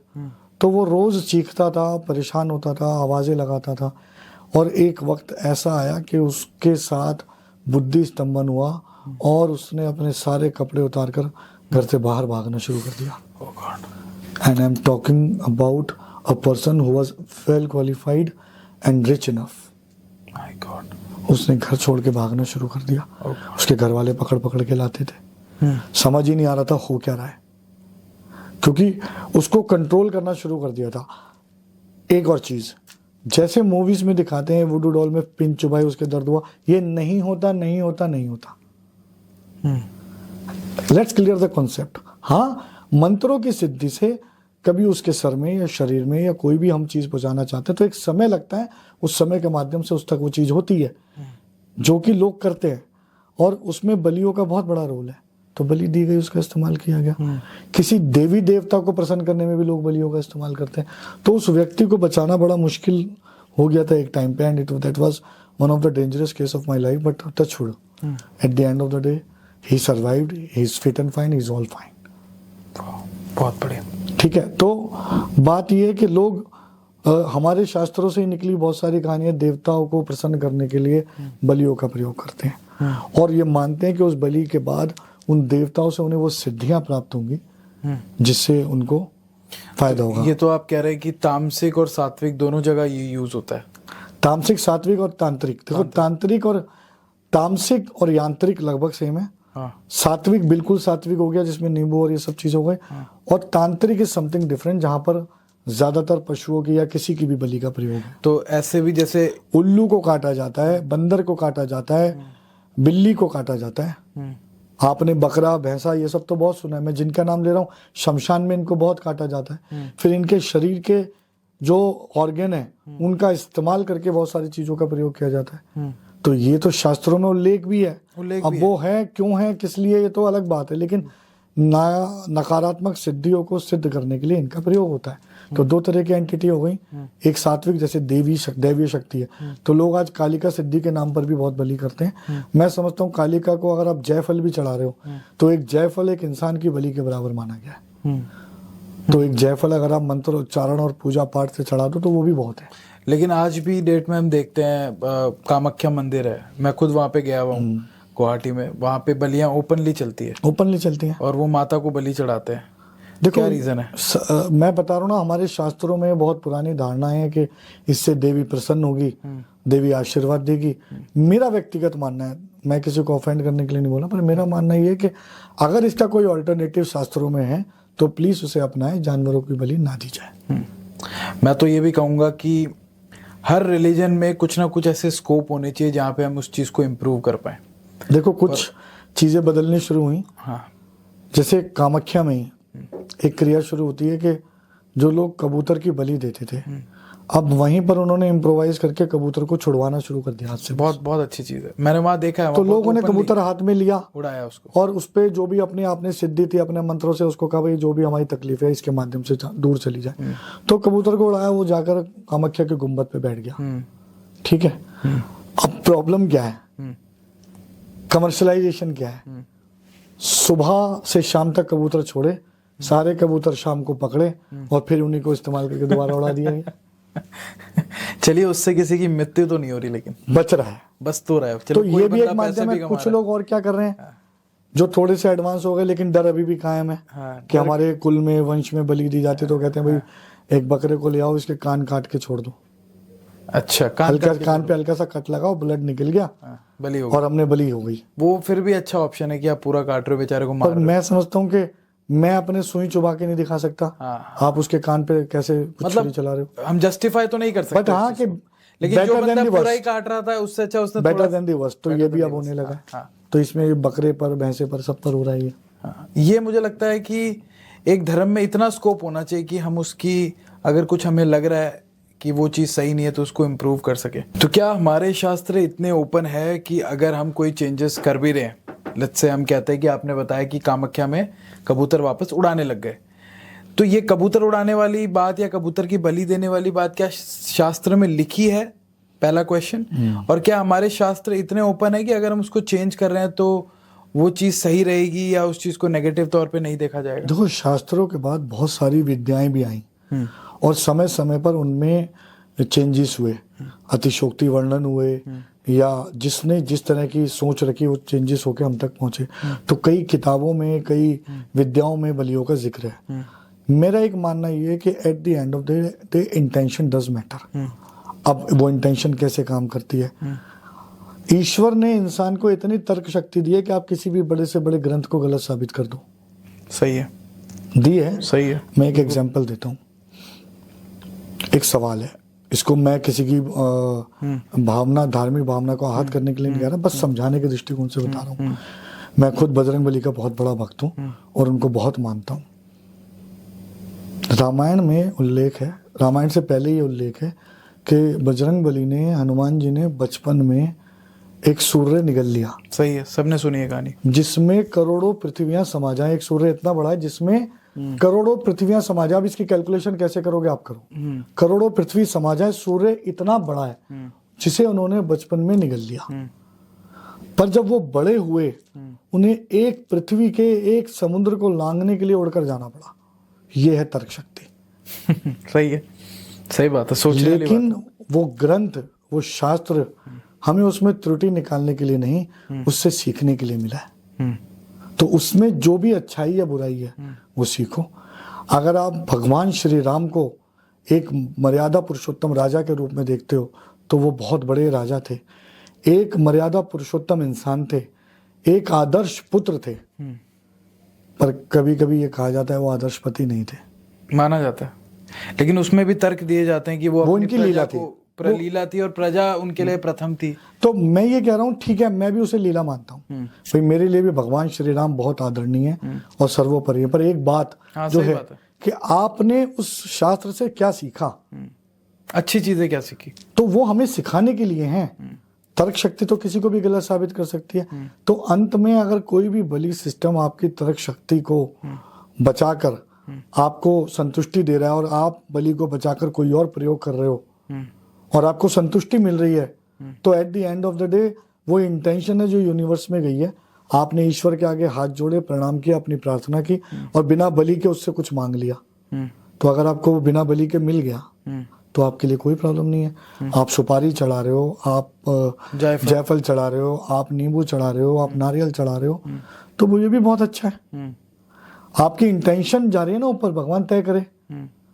किसी के साथ इस तरह का वो ना किया जाए। अच्छा, ये सारी जो चीजें हैं कहीं ना कहीं इंसानों ने ही तो लिखी है ना, मतलब भगवान तो आया नहीं ऊपर से लिखने के लिए। अतिशोक्ति वर्णन हुआ समय के साथ। हाँ। जो ऊपर से वेद, उपनिषद, ये शास्त्र हम तक पहुंचे, समय समय पे इनमें बहुत सारे चेंजेस आए, अतिशोक्ति वर्णन हुए। कुछ चेंजेस ऐसे थे कि अपने आप को ही कॉन्ट्राडिक्ट कर रहे हैं पुरानी किताबें। आज आप सोशल मीडिया पे मैं देखता हूँ लोग बहुत अजीबोगरीब बात कर रहे हैं। कोई कहता है कि रावण की बेटी सीता है। अच्छा, सीता ही रावण की बेटी है। अच्छा। और रावण ने ही वो सब प्लान किया था। तो ये कहाँ से आया ये मैंने सोशल मीडिया पे भी सुना था और कुछ लोग इस पे बात कर रहे हैं कि रावण सीता की बेटी थी और वो मंदरोदरी से पहले कोई और पत्नी थी और उससे वो थी और उसको बाद में जनक के वहां पे खेत में दबा आए थे और वहां से वो जनक को मिली हैं और वो रावण ने अपनी मृत्यु प्लान की थी। मैं इसको सही गलत नहीं कहता, मैं ये कहता हूँ आप क्या सीख रहे हो। मतलब ये कहीं से आप अपनी तर्क शक्ति से उसे सही गलत साबित करो, वो आपकी सोच है।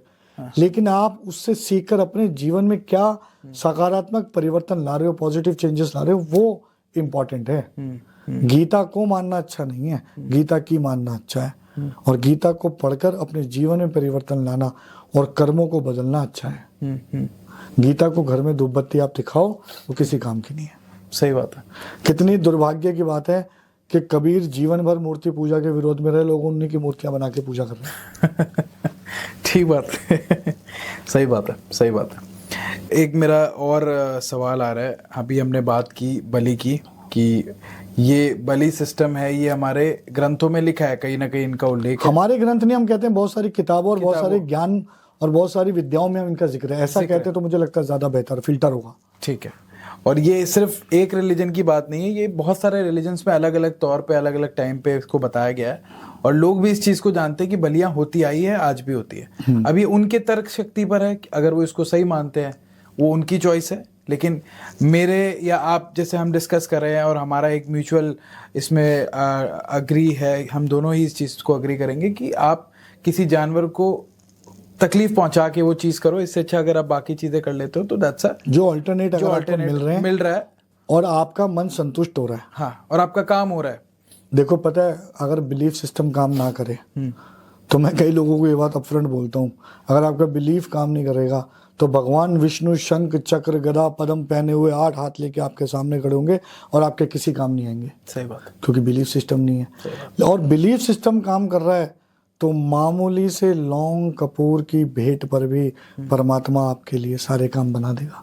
ठीक बात है। और इसको सिर्फ और सिर्फ आपने माइथोलॉजिकल वे में नहीं देखना है, आप बिलीफ सिस्टम सोचिए, आप किसी चीज पे बिलीफ ही नहीं करते, वो आपको मिलेगी भी नहीं कहीं। एग्जाम्पल है गली के आपके घर के पास 4 डॉक्टर हैं, हाँ, एक जो सबसे सस्ती दवाई दे रहा है और आपका बिलीफ आ गया, हाँ, तो आप हर बार उसी से ठीक हो रहे हो और उससे सही हो रहे हो। और ये करियर वाइज भी मैं लोगों को सब जगह आप विश्वास करो, आप कुछ करने आए हो, बनने आए हो, आप बनोगे, उस पाथ में आपका रास्ता निकलेगा। और नहीं बिलीफ है कि मैं कुछ नहीं कर सकता, आप असल में नहीं कर पाओगे। मतलब जो आप बोलते हो वो सच है, आप बोलते हो कि मैं अच्छा हूं तो आप अच्छे हो, आप बड़ा बनूंगा तो बड़े बनोगे, आप बोलते हो मुझसे नहीं होगा तो नहीं होगा, नहीं होगा। वो कहते हैं ना कि if you think you can, if you think you can't, you are absolutely right. Both the situations are correct. Right. तो ये चीजों से हम रिलेट कर रहे हैं, माइथोलॉजी में यही बातें कही गई है, राइट? नहीं, हमारे शास्त्रों ने हमेशा प्रैक्टिकल लाइफ के तरीके से हमें चीजें परोसी गई हैं। ये तो आज हम धर्म को समाधान के रूप में परोस रहे हैं, धर्म तो हमेशा से जीवन की सिर्फ एक सपोर्ट रहा है। सही बात है, सही बात है। तो बलि तो मतलब मुझे लगता है ये सारी चीजें लोगों को बहुत सिखाएगी, and this is by far the most longest podcast we are doing. हमें 1.5-2 घंटा होने वाला है, बट मेरे क्वेश्चंस खत्म नहीं हो रहे हैं, इसलिए कुछ चीजें हम और लेंगे इसमें। हमने बलि की बात की, बलि में लोग जानवर की बलि देते हैं, लेकिन एक अघोरी का भी मैंने सुना है, आप मुझे बताइए इसका क्या है। अघोरी जो साधु होते हैं वो शमशान घाट में जो लाश के बचे हुए, आप समझ लीजिए मांस होता है, उसको खाते हैं। तो ये होता क्या है? पहले तो सबसे पहले अघोरी की आपकी क्या जानकारी है, उनका पर्पस क्या है, वो ऐसे क्यों बन गए हैं, ऐसी लाइफस्टाइल क्यों जीते हैं, इसके बारे में बताइए। देखो, आज मैं बड़े जिम्मेदारी से अघोरियों के विषय में एक बात बोलता हूँ। अघोरियों से बड़ा शिव भक्त कोई नहीं है। अच्छा, पहली बात। ठीक है। अघोर तंत्र में अघोर साधना का जो उल्लेख है उसके पीछे सिर्फ और सिर्फ एक कारण है, ये माना गया है कि मुक्ति और मोक्ष का सबसे सरल और सबसे जल्दी मिलने वाला उपाय अघोर तंत्र है। लेकिन अघोर तंत्र की अघोर साधना आसान नहीं है। तो अघोरी कभी किसी को मारने की बात नहीं करता। अच्छा। अघोरी शमशान घाट में जो ऑलरेडी लाशें हैं, लावारिस लाशें या जो भी लाशें, उनके साथ अपनी क्रियाएं करता है, जिसमें वो उनके साथ संभोग भी करता है। अच्छा। और संभोग करने के बाद उनका भोग भी करता है। तो वो उसकी क्रियाओं का, तो अंत में वो एक शरीर के साथ वो सब कुछ कर रहा है। क्योंकि जो आत्मा उससे निकल गई वो तो निराकार हो गई। तो जो आकार बचा है, उस आकार को ही उसने जीवन में अपने प्रयोग में शामिल किया। तो आपको मैं आपको षटकर्म बता रहा था। षटकर्म से आगे नव प्रयोग हैं, पर कभी डिटेल में मैं उनके विषय में बताऊंगा, बहुत बड़ा टॉपिक है। नव प्रयोगों में एक प्रयोग होता है रसायन प्रयोग। तो रसायन प्रयोग के अंदर अघोर तंत्र में ये साधना आती है, जिसमें हम ये जानते हैं कि किसी मृत शरीर से किस किस किस्म की साधनाएं की जा सकती हैं और कैसे। देखो क्या है, अगर आपको मोक्ष को पाना है तो उससे पहले अपने सारे कर्म यहीं खत्म करने हैं। तो जो भी अगले जन्म पिछले जन्म कहीं अगर कुछ लिखा है और अगर कुछ है तो यहीं खत्म कर लो, और शिव भक्त के, शिव साधक होके मृत्यु को अपने जीवन का अटल सत्य बनाओ और मृत्यु के नजदीक रहो और मृत्यु को ही जियो। तो एक अघोरी कभी मृत्यु से नहीं डरता। लेकिन आजकल क्या है, देखो मैं एक बात हमेशा कहता हूँ, प्रवीण जी के वेशभूषा का ज्ञान से कोई संबंध नहीं है, पर हमारी सोच ऐसी हो गई है कि जिसने काले कपड़े और शरीर पे भस्म रमा रखे वो अघोरी है। और अघोरियां तो कपड़े भी नहीं पहनते कहीं, बहुत सारे अघोरी कोई कपड़े भी नहीं पहनते हैं। और अघोर तंत्र, एक आदमी जो आपके घर के बराबर वाले फ्लैट में रह रहा है और बैंक में जॉब कर रहा है, वो भी अघोरी हो सकता है। कैसे? उसके जीवन की कई क्रियाएं और कई साधनाएं ऐसी जो उसने की हो। लेकिन अघोर तंत्र में शमशान सिद्धि और शमशान को जीना वो उन अघोरियों का है जो केवल शमशान पे समर्पित हो जाते हैं। तो शमशान के आसपास ही रहते हैं, वो शमशान में ही रहते हैं, शमशान के अंदर ही रहते हैं, वहीं खाते पीते हैं, वहीं जीते हैं। और आम आदमियों से उनका संपर्क नहीं है। जो आम आदमियों के बीच में आ रहा है वो अघोर तंत्र का साधक है। संपूर्ण अघोरी हो सकता है ना हो। अच्छा, आपकी मुलाकात हुई किसी से? मैं कई अघोरियों से मिला हूँ, कई बार उनसे बात हुई है, कई बातें जानी है। लेकिन मैं ये समझता हूँ कि मैं इन चीज़ों को इतना जानने के बावजूद भी इनसे दूर रहता हूँ, क्योंकि मेरे को एक normal day to day life में आम आदमी के बीच में जीना है। तो कोई इसे फैंटेसी ना समझे, किसी भी अघोरी के पास जाकर इस तरह की क्रिया या वो बात जानने की कोशिश ना करे, क्योंकि उनके साथ ऑलरेडी इतनी सारी चीजें हैं कि वो एक आम आदमी के एनर्जी सिस्टम से बहुत परे हैं। तो आपको नहीं लगता ये अनएथिकल है कि किसी लाश के साथ अगर वो संभोग कर रहे हैं या उसका लाश का मांस का टुकड़ा खा रहे हैं, तो ये तो कोई मतलब एक्सेप्टेंस, मुझे तो सोच के भी अजीब देखो लग रहा है। ये आप और हम जिस दुनिया और जिस उससे बिलोंग करते हैं, जो हमारी विचारधारा है, उसके हिसाब से ये प्योरली अनएथिकल है और होना नहीं चाहिए।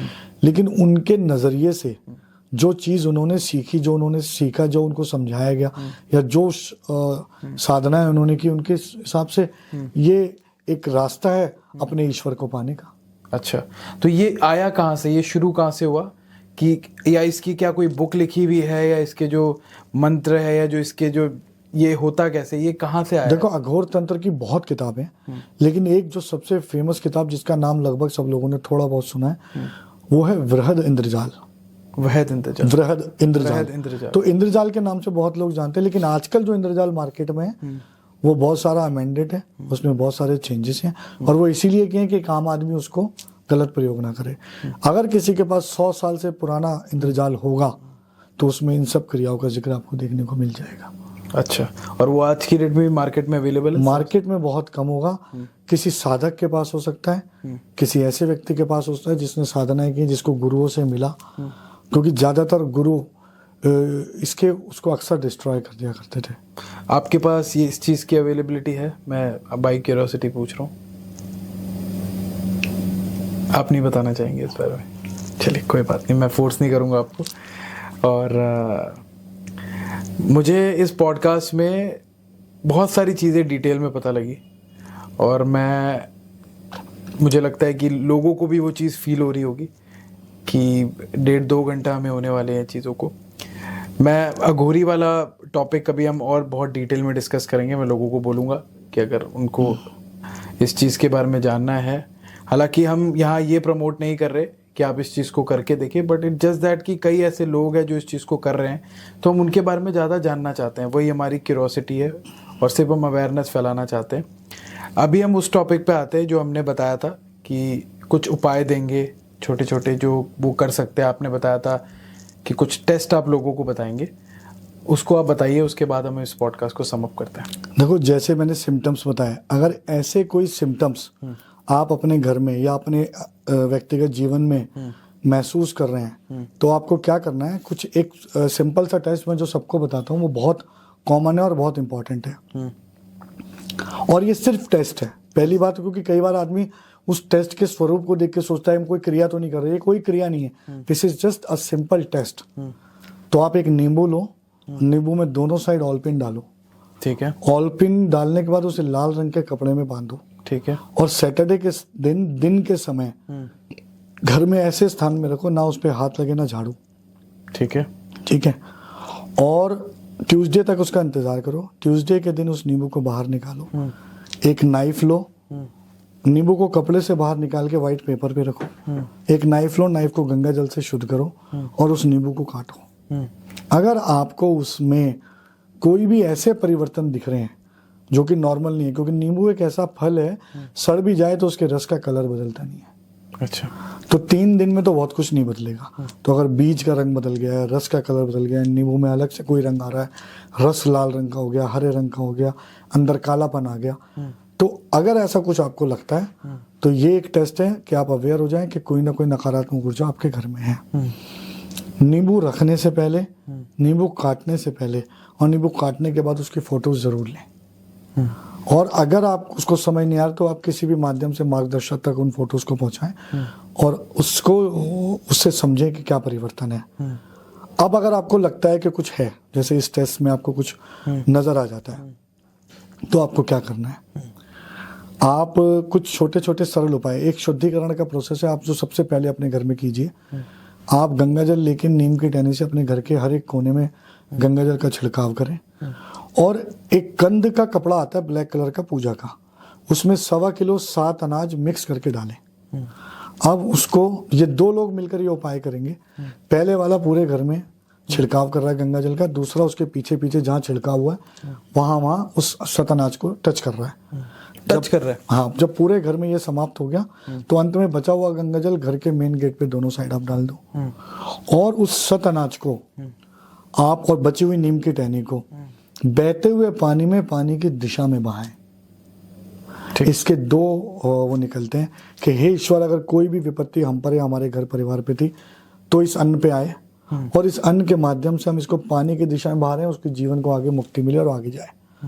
दूसरा, आपने एक अन्न दान किया पानी के जीव जंतुओं के लिए, तो जब वो खाएंगे तो वो ब्लेसिंग्स देंगे।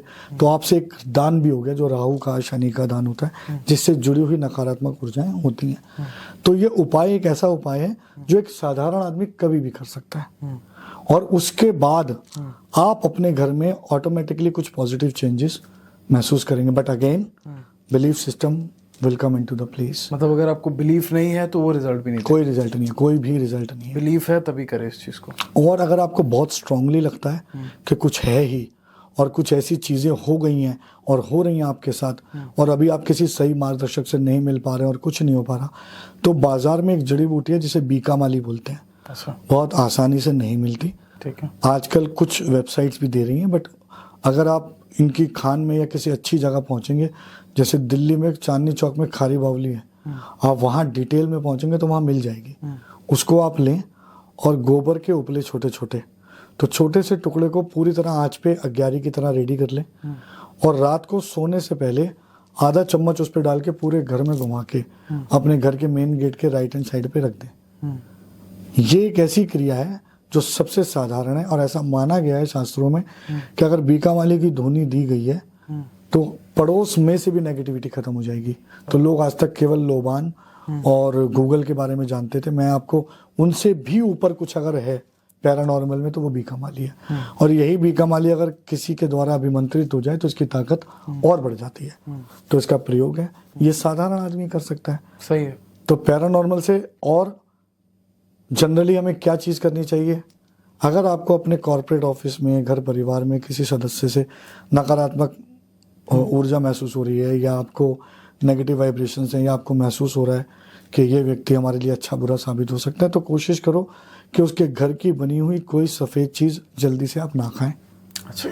ठीक है, बाजार की मिठाई आपके सामने आई, आप खा सकते हो।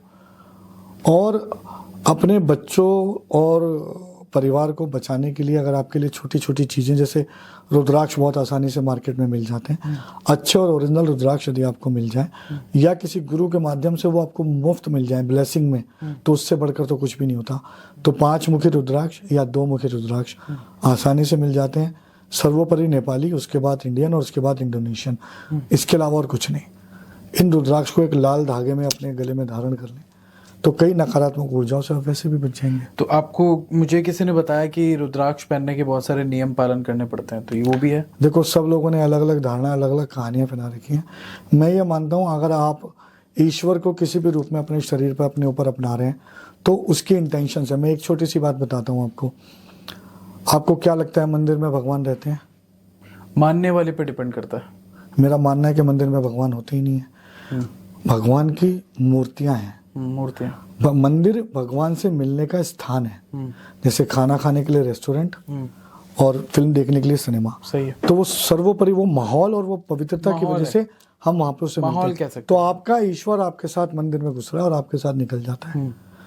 यदि ऐसा नहीं है, ईश्वर अगर मंदिर में रहता तो मंदिर के ऊपर रहने वाले पुजारी को रात को गर्दन से पकड़ के नीचे फेंक देता कि तू क्या कर रहा है भाई, मैं नीचे हूँ। सही बात, सही बात, बिल्कुल सही बात, बिल्कुल लॉजिकल बात। तो सच्चाई ये कि जो ईश्वर है वो यहाँ है और हमेशा है। आपको किसी बात का आभास होना कि ये कर्म गलत है, ये उसकी उपस्थिति है, उसके बाद भी आप उसे कर रहे हो, ये आपका कर्म। बिल्कुल सही बात है, बिल्कुल ठीक बात है।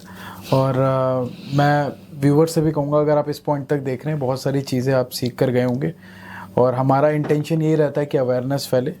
और आप देखिए, मैं व्यूअर्स को भी ये बोलूँगा कि आपने देखा होगा कि हमने पूरे पॉडकास्ट के दौरान कर्म प्रधान है इस पे सबसे ज़्यादा फोकस किया है।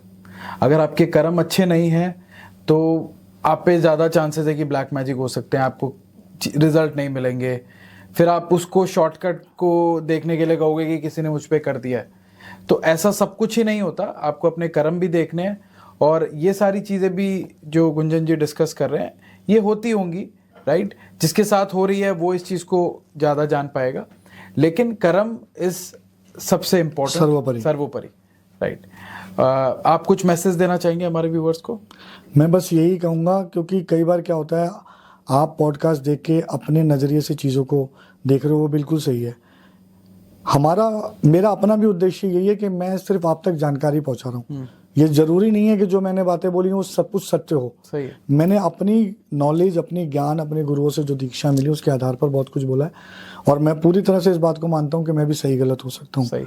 पर अच्छा यही है कि आप इस सब पॉडकास्ट से पॉजिटिव चीज़ें निकालें, सही, अवेयरनेस को बढ़ाएं और किसी भी ऐसे सिम्टम को इग्नोर ना करें जिसका परिणाम खराब हो सकता है। सही बात है। अवेयर रहे। So that's our motive.